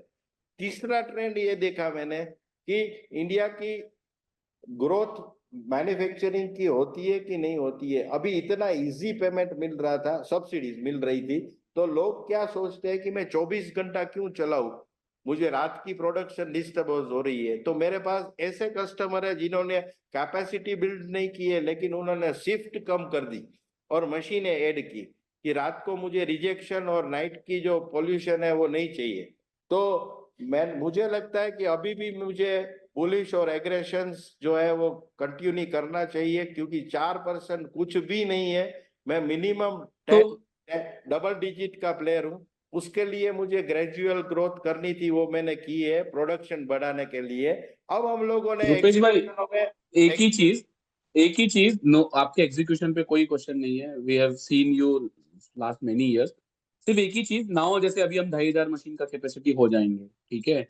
अभी तक हमारा इंफ्रास्ट्रक्चर या कैपेसिटी एक कंस्ट्रेंट था because the quality and the service which we have discuss earlier also, जो हम आफ्टर सेल सर्विस भी जो मैक पावर प्रोवाइड करता है शायद वो कोई और उतने लोग उतना नहीं प्रोवाइड कर पाते। सो हम now if demand is not the problem, our aggression in our workforce, everything is on the place or something. Let's say we start FY26 after this quarter, let's say आप what do we अगर generalise नहीं करते, मैं आपको interrupt करूं, sorry, कि generalise नहीं करे डिमांड को, तो यस Q2 Q3 में जो लोगों ने खाली ऑटोमोबाइल पे फोकस किया था उनको डाउन गया था। दूसरा एयरक्राफ्ट इंडस्ट्रीज जिसमें अभी हम लोग एंटर कर रहे हैं, उसकी ऑर्डर बुक जो कस्टमर्स है एयरक्राफ्ट इंडस्ट्रीज के, उनके पास 2030 तक के ऑर्डर है, उनको एग्जीक्यूशन चैलेंज है। तो अब हमें उस सेक्टर में फोकस करना है। एक्सपोर्ट के अंदर कुछ कंट्रीज जो है, जिसकी मैंने आपको पीयूष जी बात की कि ईएमएस भी एक सेक्टर होगा जिसपे सीएनसी मशीन की काफी रिक्वायरमेंट। वो मशीन भी हमने डिस्प्ले की थी। भले टाटा नहीं ले, आईफोन नहीं ले, लेकिन अभी ओप्पो और सैमसंग बाकी कंपनीज भी आ रही है, और वो लोग मार्केट में वो लोग अपने वेंडर से भी काम करवाएंगे। अगर हम डायरेक्टली भी नहीं देते उनको 200 मशीन्स, तो वो अपने वेंडर को रेकमेंड कर सकते हैं अप्रूव्ड होने के बाद। तो सेक्टर्स चेंज होते रहते हैं। अभी सबसे बड़ा जो ग्रोथ मिला है वो एरोस्पेस पे मिला है सबको, और दूसरा मिला है एक्सपोर्ट पे, और वो एक्सपोर्ट थोड़ा रिस्की दिख रहा है मुझे, इसलिए हम लोग स्टडी करके जाएंगे कि ओवरनाइट हम लोगों को जीरो रेवेन्यू नहीं हो जाए, जैसे कि हुआ है कुछ कंपनीज को। तो मुझे लगता है कि आगे का जो ईयर है वो आपको सेक्टर सिलेक्ट करने पड़ेंगे। डाई एंड मोल्ड्स जो है वो बूम रहेगा, उससे भी सर एक ही पीयूष भाई आप बहुत स्टडी करते हैं, इसलिए मैं एक और न्यूज भी दूं। सबको पता होगा आप लोगों को, एनालिस्ट को, कि हमें अगस्त या सितंबर से बीआईएस स्टैंडर्ड कंपलसरी करना है। यस, उसके लिए यस, अभी यस। से हमारी ट्रेनिंग स्टार्ट हो चुकी है थ्रू आईएमटीए में, और हम लोगों ने भी स्टार्ट कर दिया है। उसके बाद जितने भी इंपोर्ट्स आ रहे हैं बाहर की कंट्री से, उनको भी बीआईएस लेना कंपलसरी है। अब इंडिया का इंपोर्ट है वो ऑलमोस्ट 50% है। तो मेरा ये मानना है कि अगला साल है वो मैक पावर के लिए चैलेंज ये रहेगा कि हम एग्जीक्यूट कितनी फास्ट और कितनी सोफिस्टिकेटेड मशीन्स डेवलप करते हैं। सर मेरा एक ही सवाल है रुपेश भाई, हाँ। सॉरी इंटरप्ट, अदरवाइज विनय भाई मेरे को अभी रोक देंगे कि वो बहुत हो गया। सर एक ही सवाल है, ये 2500 हम कब खत्म करेंगे यूटिलाइजेशन, एंड हम अगले केपेक्स की कब बात करेंगे? व्हेन वी सी कि हम 5000 कैपेसिटी की बात करें। See I am not asking for 1 year 2 year, we know 5 साल 10 साल में भी आप एग्जीक्यूट करेंगे, execution is not a challenge from your side, I know that. When we will say, because right now everything is set, जो मुझे लगता है for FY 26-27 the platform is set for us. When we will touch 2500, then we will talk about 5000 machine capacity. 2500 में के अंदर हम लोग execute कर लेंगे। 2500 की कैपेसिटी बिल्ड हो जाएगी मई फर्स्ट वीक के अंदर ऑलमोस्ट।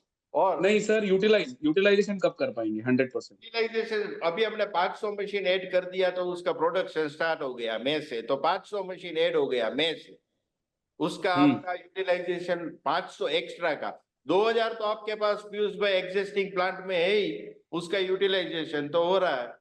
अभी आपका जो 500 मशीन ऐड होगा वो मई से होगा। नेक्स्ट जो आप बोल रहे हैं अगले 2 साल 5 साल का, वो विजन अपने पास जो लैंड आ जाता है, मुझे लगता है Q1 के अंदर हमारे पास वो लैंड आ जाएगी, तो इमीडिएटली हम लोग 26 के अंदर पूरी 25 एंड के अंदर फर्स्ट फेज की कैपेसिटी बिल्ड कर लेंगे, जिसको हम लोग next to next financial year में यूटिलाइजेशन स्टार्ट करेंगे। तो अगले साल के लिए अपने पास एग्जिस्टिंग 2500 कैपेसिटी रहेगी, जिसमें से 1 महीना डिलेड होता है, तो आप 2400 पकड़ो, 2300 पकड़ो। तब तक हम लोग नए प्लांट का एक्सपेंशन स्टार्ट कर देंगे। तो 26 के अंदर फाइनेंशियल ईयर में मुझे लगता है कि एक्स्ट्रा 2000 मशीन हम ऐड कर देंगे। ओके सर, लास्ट एक नेक्सा का कुछ बाइफरकेशन है क्या? What is right now our bifurcation of Nexa and? ये अच्छा क्वेश्चन है आपका, और अच्छा फिगर में आपको दिखाऊंगा नेक्सा का। 7 टोटल ऑर्डर बुक में से नेक्सा है वो 27% है, और 445 machine. Okay, 27 crore 445 machine. Okay, thank you Rupesh bhai. Thank you so much. Thank you. We'll take the next question from Deepak Pandey. Deepak, you can go ahead, please. Thank you Rupesh ji for the opportunity. Thank you Deepak जी। मेरे को production number बता दीजिए Q3 में कितनी machines हमने produce करी हैं? 300 produce किए कि एग्जीक्यूट किए? सर नॉट सोल्ड, कितना मैन्युफैक्चर किया था? मैन्युफैक्चरिंग हुआ है, हाँ।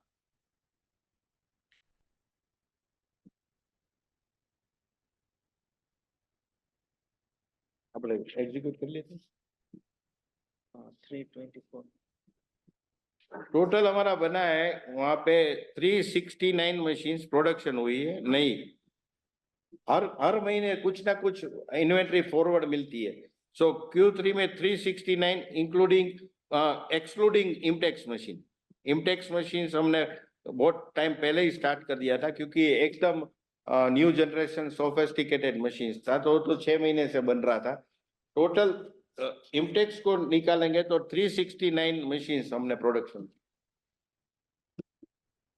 तो सर अगर मैं इसको एक्सट्रापोलेट करके 4 क्वार्टर का निकालता हूँ तो वी आर स्टिल एट 1500-1600 का मैन्युफैक्चरिंग यूटिलाइजेशन। नहीं इसमें ये होगा कि Q3 में एक तो 10 दिन आपका दिवाली का हॉलीडेज रहा है इसलिए मेरे हिसाब से 400 मशीन्स की हमारी कैपेसिटी है थोड़ी कैपेसिटी हमने इसमें अपना इम्टेक्स की मशीन में यूटिलाइजेशन की और नंबर्स की जब आप बात करते हैं ना तो मैंने पहले भी बताया था कि एक डबल कॉलम 1 करोड़ की आएगी तो 5 मशीन्स कम हो जाएगी आप जैसे 20 लाख की एवरेज प्राइस में एक VMC एक टर्निंग बनता है 3 days to 7 days में तो डबल कॉलम है वो 10-12 दिन में बनेगी तो मैं आपको नंबर्स से आप कैपेसिटी नहीं निकाल पाएंगे ये 369 में आपका 8 BTL है उसके बाद डबल कॉलम है तो बड़ी मशीन बनेगी तो नंबर्स कम होंगे राइट मेक सेंस। तो यूटिलाइजेशन की बात करूं मैं तो इन टर्म्स ऑफ वैल्यू क्योंकि अभी हमें नंबर्स और एवरेज प्राइस से ज्यादा average monthly production capacity in terms of value पकड़ना चाहिए क्योंकि हमारे पास अब नेक्सा में काफी बड़ी ऑर्डर बुक है जिसकी एवरेज प्राइस बढ़ेगी लेकिन नंबर्स कम हो गए ये जो हम नंबर्स बोल रहे हैं वो एवरेज प्राइस 20 लाख के हिसाब से बोल रहे हैं। Got it sir 5 axis machine का फीडबैक कैसा रहा था और इसमें क्या हमने कोई टेक टाई अप किया था इसे मैन्युफैक्चर करने के लिए?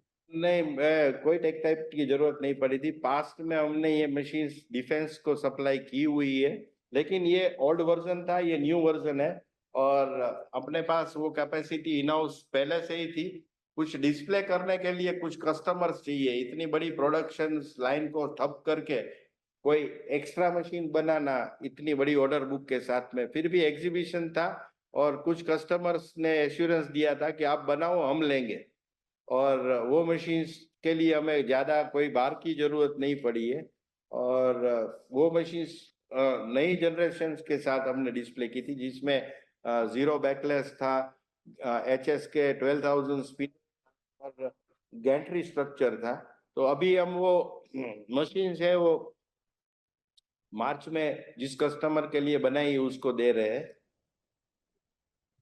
Got it. अब कितनी मशीन सर टारगेट कर रहे हैं FY26 में 5 एक्सिस? अभी तो मुझे लगता है फर्स्ट मशीन कस्टमर सेटिस्फैक्टरी चलाएगा तो उसी को रिपीट्स ऑर्डर चाहिए तो देखते हैं लेकिन अगर नेक्स्ट मशीन जो ईवो में हम लेके जा रहे हैं उसमें थोड़ी इससे छोटी साइज की लेके जा रहे हैं उसकी काम स्टार्ट कर रहे हैं तो मुझे लगता है कि अगर ऑर्डर आने लगेंगे तो 10-12 मशीन तो हम आराम से बना सकते हैं साल की एक्स्ट्रा में लेकिन ये जो नई प्रोडक्ट है या बहुत सोफिस्टिकेटेड इंपोर्ट सब्स्टिट्यूट प्रोडक्ट है उसको मार्केट में एक एश्योरेंस मिलने में थोड़ा टाइम तो लगता है तो 4-5 मशीनें जाने के बाद मुझे लगता है कि quarter on quarter double machines का ऑर्डर और एग्जीक्यूशन मिलता जाएगा। Got it. And sir, on the terms of new capacity that we are putting up, इसमें आप can you just specify the quarter in which we will be commercializing, not the sort of a vague answer कि इतना time लगेगा. Can you just provide a guidance कि इस quarter में हम लोग कैपेसिटी बढ़ा देंगे 2500 की 4,500 5,000? मैंने बताया 2,000 तो अपने पास एग्जिस्टिंग में अभी है जिसकी वैल्यूएशन आप नंबर पकड़ेंगे तो 20 लाख का 2,000 तो 400 करोड़ की कैपेसिटी है हमारे पास एग्जिस्टिंग में अभी 500 मशीन 100 करोड़ की ऐड कर रहे हैं वो मई से शुरू होगी फर्स्ट क्वार्टर के अंदर सेकंड मंथ में नहीं not 500 machines sir, the next 2,000-2,500 machines उसका वो कोई डिपेंड करता है दीपक जी कितनी जल्दी लैंड हमें मिलती है हमारा जो एक्सपेक्टेशन है वो सितंबर अपना अप्रैल का है अगर वो 1-2 महीना उन्होंने डिलेट किया तो लैंड आने के बाद मुझे 9 मंथ में मैं कर दूंगा 2000 machine extra. Okay, and then we'll have the capacity to उसको आगे बढ़ाने के लिए 2000 से, या फिर उसमें फिर 9 नहीं, महीना लगेगा? वो एकदम से मत बढ़ाओ इतना कि आपका फिर वो कॉस्ट लगना शुरू हो जाए, ऑपरेटिंग कॉस्ट और आरओआई लगे। पहले 2000 की मार्केट डेवलप करो, फिर 2000। तो इमीडिएटली कोई 5000 10,000 की एक ही साल में करने की जरूरत नहीं है। बैकवर्ड इंटीग्रेशन आप करो 5000 का, फाउंड्री करो, उसके बाद आपका जो भी कंपोनेंट है उसके लिए आप कैपेसिटी बिल्ड करो। असेंबली के लिए 2000 is enough for 1 year or 2 year। Sir, last question from my side is, अब जो आप नए बोल रहे हैं कि नए इसमें वो आ रहे हैं, प्रपोजल आ रहे हैं लैंड में, नए बेनिफिट्स मिल सकते हैं तो why are we pushing the अपना प्रोडक्शन टू गो डिले, और इसमें why don't we just started using the old proposals and utilize our capacity as soon as possible? तो इसमें अपने को 4-5 करोड़ के बेनिफिट के लिए why are we pushing the capex ahead? Deepak ji, 4-5 crore पर एकड़ ओके, और टोटल एकड़ है रिक्वायरमेंट 32 और टोटल होगा मार्केट में लेने जाएंगे तो 120 करोड़। नहीं sir, these are the incentives. आप जो कह रहे हैं कि नए प्रपोजल बजट में आएंगे, क्या ये एड ऑन होना है उसमें? I am just quantifying that number. नहीं, वो एड ऑन क्या होगा वो पता किसी को नहीं होता है बजट के अंदर, लेकिन उनका मानना है कि कुछ एड ऑन होगा और इसके लिए डिलेट नहीं कर रहे हैं हम लोग। खाली उन्होंने बोला है कि पेमेंट जो करनी है आपको 1% की, वो आप मार्च में करो। ये एक प्रोसेस जो होता है उनका एक पार्ट है। तब हमें एक एग्रीमेंट भी बनाना है, तो वो कह रहा है कि शायद वेट करो, क्या जल्दी है आपको, 15-20 दिन के लिए वेट करो और after that you sign the agreement. Understood. Thank you so much, sir. Good luck for the future. Thank you. Thank you. Thank you, Dibal. Thank you. We'll take the next question from Navneet Singh.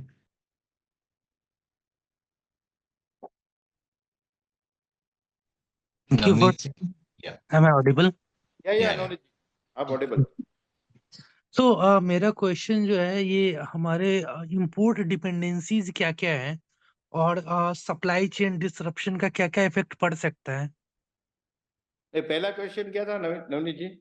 Import dependency हमारे dependency जो है हमारी, हाँ, और दूसरा और इसी के अराउंड में है कि अगर supply chain, global supply chain किसी कारण से जो डिसरप्ट होता है तो हमारा प्लान बी क्या है? जैसे कि एक जगह से हम कुछ इंपोर्ट करते हैं और वहां पे कुछ डिसरप्शन आ जाता है, तो उसके ऑल्टरनेटिव और सब्स्टिट्यूट्स कहाँ कहाँ अवेलेबल है एंड ऑल? देखो, पहले इंपोर्ट पे हमारा जो डिपेंडेंसी है पूरे वर्ल्ड का है, इंडिया का नहीं है। पूरे इंडिया का तो है ही, जिसमें फानुक जापान की सिस्टम्स जो आती है मशीन चलाने के लिए, कंप्यूटर्स, और सीमेंस, अभी मित्सुबिशी, ये 3 कंपनियों का इंपोर्ट का हमारा कंपोनेंट है। Plus LM guideways, ball screws और high speed spindles, rotary table, ये सब हमारा बाहर से आ रहा है सप्लाई चेन में, जिसमें मेजोरिटी जो है वो फानुक इंडिया है, वो इंपोर्ट करता है जापान से और आपको रुपीस में ही देता है। सीमेंस जर्मनी इंपोर्ट करता है और रुपीस में देता है। और एलएम गाइडवेज एंड बॉल स्क्रू हम लोगों को कंसेशन रेट में ताइवान से आते हैं और कुछ जापान से आते हैं। अभी ये सप्लाई चेन पे कुछ इम्पैक्ट होगा तो मेरे हिसाब से एलएम बॉल स्क्रू को छोड़ के इंडिया के पास सीएनसी सिस्टम्स के लिए कोई ऑप्शन नहीं है। अभी एक सिस्टम्स इंडिया में इंडियन कंपनी जो है प्रगति करके उन्होंने लॉन्च किया है, लेकिन अभी भी उनका टेस्ट ट्रायल रिलायबिलिटी बहुत बाकी है। अगर इंपोर्ट पे पूरा बैंड आ जाता है या रुक जाता है तो इंडियन मशीन टूल्स पूरी इंडस्ट्री स्टक हो जाएगी। जिसका एग्जांपल है इंडिया की एक कंपनी जिसको इंपोर्ट मटेरियल बैंड हो गया है बिकॉज ऑफ यूएस सैंक्शन। उन्होंने कुछ कंट्रीज, सैंक्शन कंट्रीज पे एक्सपोर्ट किया था, तो उनकी पूरी सप्लाई चेन है वो रुकी हुई है। तो सेम चीज है वो वर्ल्ड को फेस करनी पड़ेगी, सेम चीज सप्लाई चेन पे इंडिया को भी फेस करनी पड़ेगी। और मुझे नहीं लगता है कि इनका ऑप्शन इंडिया या वर्ल्ड इतनी जल्दी निकाल पाएगा। लेकिन ऐसा कोई फैक्टर मुझे नहीं लगता है जिस कंट्री से माल आ रहा है, जर्मनी और जापान और ताइवान, वहां पे उतना बड़ा इम्पैक्ट रॉ मटेरियल का आएगा। ठीक है, मेरा एक और क्वेश्चन है कि जो हम बैकवर्ड इंटीग्रेशन कर रहे हैं, तो क्या हम कुछ ऐसे इंपोर्ट सब्स्टिट्यूशन मतलब कुछ ऐसे प्रोडक्ट बिल्ड कर रहे हैं जो कि हमारे इंपोर्ट को रिप्लेस करें? हाँ, ये बैकवर्ड इंटीग्रेशन है वो अपनी कंपोनेंट के लिए है, और जो मशीन्स हमने बनाई है वो इंपोर्ट सब्स्टिट्यूट ही है। ज्यादातर इंडिया में एक या दो कंपनी ही ये मशीन्स बनाती है 5 एक्सिस। तो मशीनें हम इंपोर्ट सब्स्टिट्यूट तो बना ही रहे हैं, साइमल्टेनियसली हम कुछ कंपोनेंट भी बना रहे हैं जो अपनी मशीनों के लिए लगते हैं, जो पास्ट में इंपोर्ट भी होते थे। तो हमारा कुछ ऐसा प्लान है कि जो हम ये टूल्स बना रहे हैं जो कि पहले हम इंपोर्ट करते थे, तो वो हम मार्केट में एज अ B2B सेगमेंट हम लॉन्च कर रहे हैं कि instead of selling out the complete machine, हम ये पार्ट्स जो है वो as a import substitution Indian companies के लिए। ऐसा एक आपका बहुत अच्छा क्वेश्चन है, नया क्वेश्चन है नवनीत जी। ये ऐसा काम एक कंपनी ने किया था पास्ट में, अभी भी कर रहे हैं, कि वो कैप्टिव के लिए भी कंपोनेंट बनाते हैं और मार्केट को भी देंगे। लेकिन हम 5 बड़े प्लेयर में से कोई उनके पास 6 प्लेयर में से जाएगा नहीं कंपोनेंट लेके, क्योंकि उनकी सब्सिडरीज है जो हमारे कॉम्पिटिटर है, उनके पास से हम कंपोनेंट लेना प्रीफर नहीं करेंगे। तो अगर हम लोग ऐसा कुछ बनाते हैं कंपोनेंट, तो हमें एक्सपोर्ट पे ध्यान देना पड़ेगा।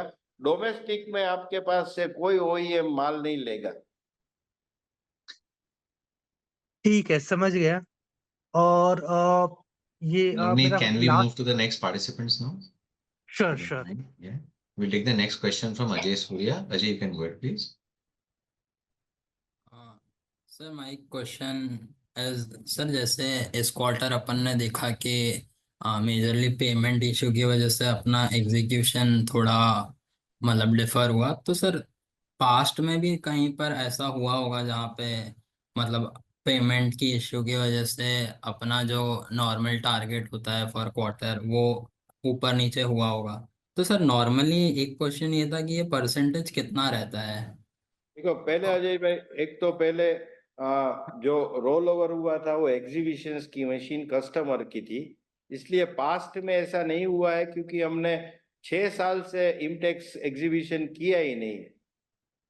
तो पास्ट में ऐसा इम्पैक्ट एग्जीबिशन का इसलिए आपको नहीं दिखा कि हमने एग्जीबिशन में कस्टमर की मशीन डिस्प्ले में लेके जाने का डिसीजन लेना की जरूरत ही नहीं थी, क्योंकि हम लोग एग्जीबिशन में क्यों पार्टिसिपेट नहीं कर रहे थे? एक रीजन था कि अपने पास कैपेसिटी नहीं है। अभी हम लोग एग्रेसिवली एग्जीबिशनों में पार्ट लेंगे तो मशीन की डिलीवरी देनी पड़ेगी। तो वो टाइम में एक प्रायोरिटी फिक्स करनी थी कि फर्स्ट प्रोडक्शन बढ़ाओ, प्रोडक्शन साइमल्टेनियसली बढ़े, कैपेक्स बढ़ाओ, उसके बाद बैकवर्ड इंटीग्रेशन बढ़ाओ, उसके बाद आपका डिस्ट्रीब्यूशन का चैनल जो है वो through marketing and through branches और रिक्रूटमेंट के थ्रू बढ़ाओ। तो ये इम्पैक्ट जो है वो फर्स्ट टाइम एग्जीबिशंस का आया है लास्ट 6 ईयर में, क्योंकि हमने बहुत सालों के बाद एग्जीबिशनों में इतना बड़ा एग्रेशन से पार्टिसिपेशन किया। ओके। और sir next question sir competition के अराउंड है सर, मतलब क्योंकि अपन टर्नर मशीन अभी भी अपने ओवरऑल मशीन्स का बहुत बड़ा हिस्सा है, तो सर वहाँ पे क्या कंपटीशन इंक्रीज होता दिख रहा है? क्योंकि मैं भी इमटेक्स विजिट किया था, तो जैसे प्लेयर्स लाइक कॉस्मोस और ये लोग भी काफ़ी अच्छे रेट से ग्रो कर रहे हैं। तो सर एक तो अपना पेमेंट पॉलिसी भी जैसा है कि अपन क्रेडिट पे माल नहीं देते हैं, और जिसकी वजह से अपना एग्जीक्यूशन में थोड़ा सा असर आया है। तो सर गोइंग फॉरवर्ड मतलब क्या कॉम्पिटिटिव नेचर को देखते हुए इंडस्ट्री का, क्या हम अपने पेमेंट टर्म्स पे कुछ चेंजेस लाने का सोच रहे हैं, जिससे जो ये फर्स्ट टाइम भी जो असर आया है जो शायद बड़ा था वो हम नलीफाई कर सके? आपके थॉट्स जानने थे उसके अराउंड। अजय जी, दो चीज है इसमें कि देखो, हमेशा कंट्री की ग्रोथ में एंट्री लेवल की जो प्रोडक्ट है वो हायर एंड प्रोडक्ट पे कोई भी कंपनीज को R&D करके आगे बढ़ना ही पड़ेगा। धीरे धीरे जैसे कि हीरो होंडा की साइकिल से उनको स्कूटर में जाना था, तो अभी आप साइकिल ही बनाते रहोगे। अब टर्निंग मशीन जो है, आपकी बात सही है, अब टर्निंग मशीन जो है वो बहुत इजी बनती है इंडिया में। लास्ट 2-3 साल से टर्निंग मशीन बनाना इतना चैलेंज नहीं है। 10 साल पहले टर्निंग बना भी चैलेंज था। वीएमसी बनाना आज भी थोड़ा चैलेंज है, उसके बाद की मशीन है। तो ये एक साइकिल्स रहेगी कि आप हायर एंड पे बड़े बड़े बनते जाओ और आपकी एंट्री लेवल की प्रोडक्ट जो है वो एवरेज आउट करे। और कॉम्पिटिशन्स का उतना नॉलेज, उतना इम्पैक्ट जो है वो एंट्री लेवल पे हमेशा दिखेगा आपको, जहाँ पे टेक्नोलॉजी से ज्यादा नंबर्स की गेम आएगी।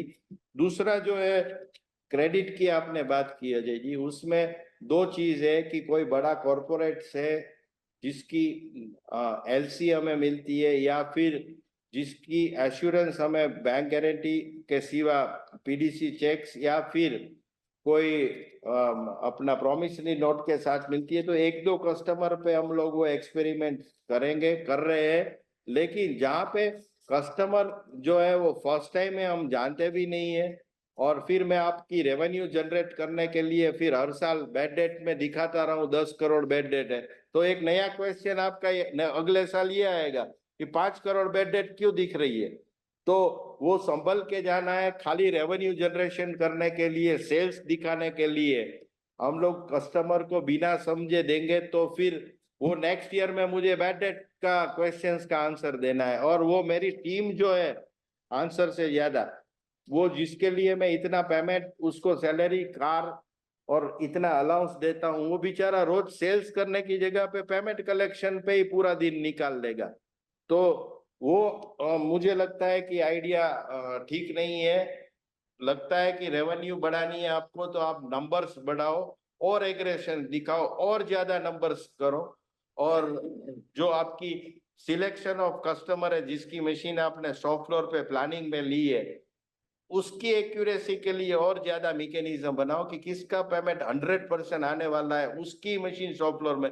वो पॉसिबल कम है, लेकिन क्रेडिट देने का अजय भाई केस टू केस बेसिस पे शुरू किया है कि कॉर्पोरेट्स को देंगे, जिसकी एलसी है उसको देंगे, लेकिन रिटेल कस्टमर को, टियर 4 कस्टमर को देना मुझे ठीक नहीं लगता है, जिससे ब्रांड भी बिगड़ेगा और मशीन्स में भी प्रॉब्लम्स रो जाएगी, और पूरी कंपनी की टीम जो है वो बिजनेस जनरेशन से ज्यादा उसकी पेमेंट कलेक्शन पे ही टाइम वेस्ट कर देगी। तो मुझे नहीं लगता है कि इतनी जल्दी ये टाइप की डिसीजन लेके रेवेन्यू बढ़ानी चाहिए। ये एक शॉर्ट टर्म गोल रहेगा, खाली दिखाने के लिए पब्लिक को कि हमने रेवेन्यू जनरेट कर दिया है, लेकिन ये जेन्युइन नहीं होगा। नेक्स्ट ईयर में वो फिर बैड डेट में दिखेगा। Got it sir. और sir last question sir, towards margin sir, ये ईयर और गोइंग फॉरवर्ड अपन अपना एबिटा मार्जिन किस रेंज में दिख रहे हैं? इबिटा डेफिनेटली ग्रो करेगा टॉप लाइन के ऊपर। मटेरियल कंजप्शन आपने देख लिया कि 4 से 5%, जैसे कि अपने लास्ट 9 मंथ का देखेंगे, ये 9 मंथ का, कि 4 से 5% अपना मटेरियल कंजप्शन है वो कम हुआ है। 2 रीजन से, हायर एंड प्रोडक्ट और आपका backward integration.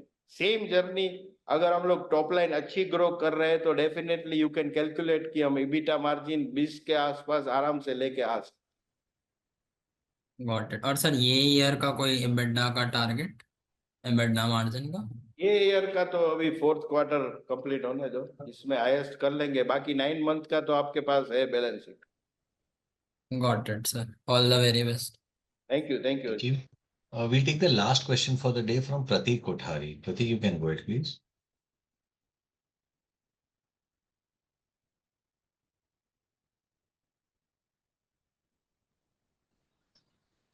We'll take the last question for the day from Shantanu. Shantanu, you can go ahead, please. Hello. हाँ जी, Am I Yeah, audible? Pratik. Hi, Yes. Pratik this side. Yeah, Sir, thank you for the opportunity. Sir ये हमने जैसा कि बताया कि इस साल हमने हायरिंग में ऑलमोस्ट 225 पीपल कर लिए हैं, और नेक्स्ट ईयर हम IMO एग्जीबिशन भी कर रहे हैं, ये भी हमें मालूम है, शायद जर्मनी में भी करेंगे एग्जीबिशन। तो इसका cost on a full year basis का क्या इम्पैक्ट रहेगा, नंबर 1। मेरा फर्स्ट क्वेश्चन ये था। और सेकंड, जो हमारा एग्जिस्टिंग ऑर्डर बुक है अराउंड 360 ऑड करोड़ का, उसका क्या नेट रियलाइजेशन लग रहा है आपको on a full year basis, on a blended basis? अभी जो पुरानी ऑर्डर बुक है उसका एवरेज प्राइस सेम है, 20 लाख का है। ये नई जो ऑर्डर बुक्स है इमटेक्स की, उसमें डबल कॉलम 10 से 11 मशीन है, 11 करोड़ उसका ही हो जाता है। तो आयर एंड मशीन्स की इमटेक्स के थ्रू जो हमने बड़ी प्रोडक्ट पे फोकस किया है, उसकी एवरेज प्राइस जो है वो मेरे हिसाब से 23 से 25 लाख हुई है। और जो पुरानी ऑर्डर बुक है वो सेम है, 20 लाख के आसपास की ऑर्डर बुक है। तो मुझे लगता है कि जैसे जैसे 27% बढ़ा है नेक्सा का, तो ग्रेजुअली जब हम लोग हायर एंड पे फोकस करेंगे तो एवरेज प्राइस है वो बढ़ेगा। लेकिन एवरेज प्राइस बढ़ेगा तो उतना आपका जो मशीन्स का कैपेसिटी है वो कम होगा, क्योंकि बड़ी वैल्यू की मशीन्स को बनाने में थोड़ा टाइम ज्यादा लगता है। तो वो 2 मशीन बनता है, ये 4 मशीन बनता है रेगुलर का। तो एवरेज आउट अगर हम करेंगे तो 23 से 25 लाख का हमारा एवरेज बढ़ता जाएगा। और राइट सर। कॉस्ट की बात करेंगे तो जर्मनी का एग्जीबिशन से उसका कॉस्ट जो है वो 70 लाख के आसपास आएगा। तो ओवरऑल अभी जो ये नए फाइनेंशियल ईयर में एग्जीबिशन कर रहे हैं, उसके अंदर 2 से 4 करोड़ के बीच में मार्केटिंग का, एग्जीबिशंस का, रोड शोज का कॉस्ट आएगा। Right sir. सर तो एक 2 से 4 करोड़ का मार्केटिंग हो गया। अपना जो नया फिक्स कॉस्ट रहेगा जो कि अपना 240 225 240 सेल्स फोर्स है, तो उसका कितना इंक्रीमेंटल ये रहेगा सर एक्सपेंस आने वाले साल में?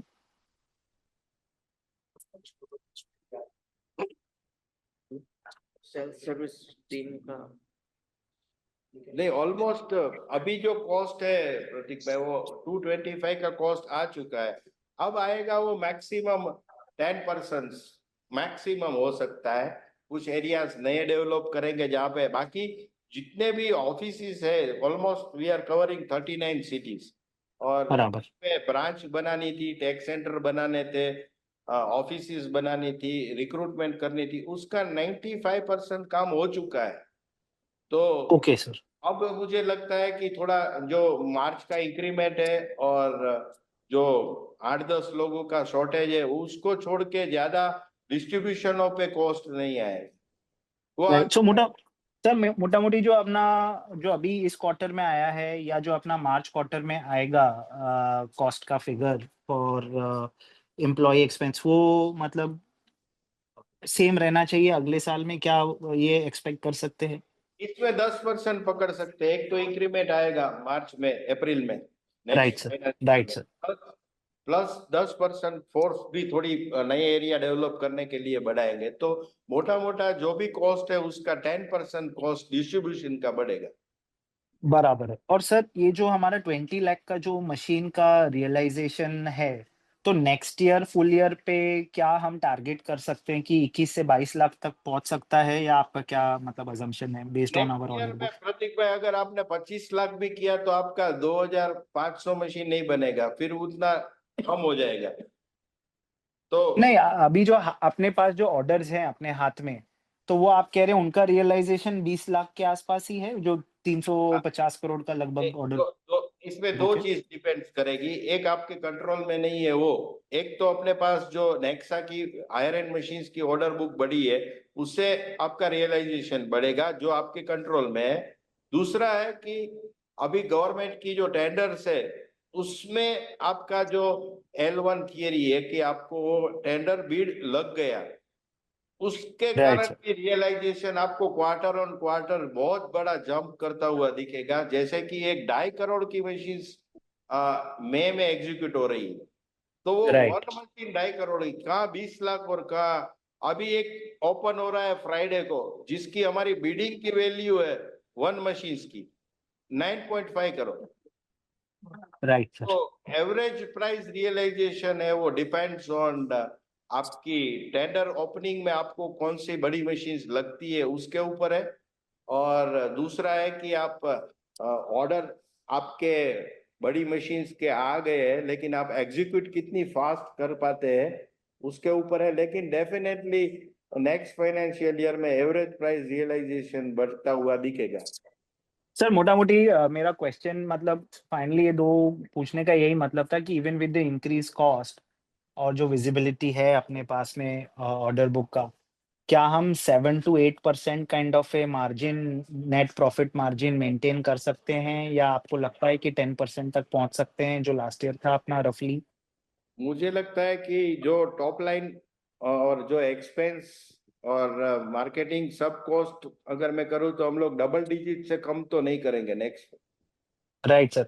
सर मेरा क्वेश्चन था ऑन द मार्जिन कि लास्ट ईयर आई थिंक अपना 10% का था, 240 का पे 24 था। आपका डेप्रिसिएशन कैपेक्स भी जो रैपिडली बढ़ रहा है उसके कारण डेप्रिसिएशन भी बढ़ेगा, आपका एक्सपेंसेस भी बढ़ रहा है, तो फिर भी पैट मार्जिन की हम बात करेंगे तो डबल डिजिट से कम मैं एक्सपेक्ट नहीं कर रहा हूँ नेक्स्ट फाइनेंशियल में। Wonderful sir, thank you so much sir. मेरा यही क्वेश्चन था सर। एक लास्ट क्वेश्चन था, आई थिंक मैंने पहले शायद मिस कर दिया होगा, जो हमारा 32 एकड़ लैंड का जो फॉरवर्ड एक्सपेंशन है फ्रॉम 28 ऑनवर्ड्स, सर उसका एनविसर्ज्ड कैपेक्स कितना है अपना टोटल, उसका कुछ ब्रेकअप?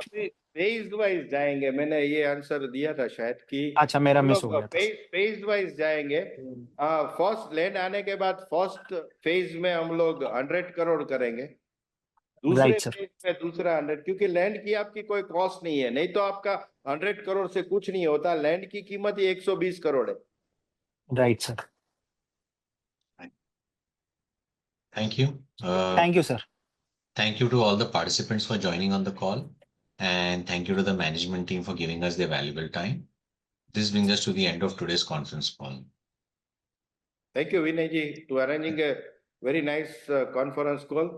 आपका रिजल्ट के बाद मेरा वो कोल्ड कफ के कारण मैं इमीडिएट नहीं कर पाया, उसके लिए थोड़ा मेरा आपका प्रेशर था, लेकिन बोल भी नहीं पा रहा था, तो थोड़ा आपने टाइम निकाला, इसके लिए भी थैंक यू बीच में।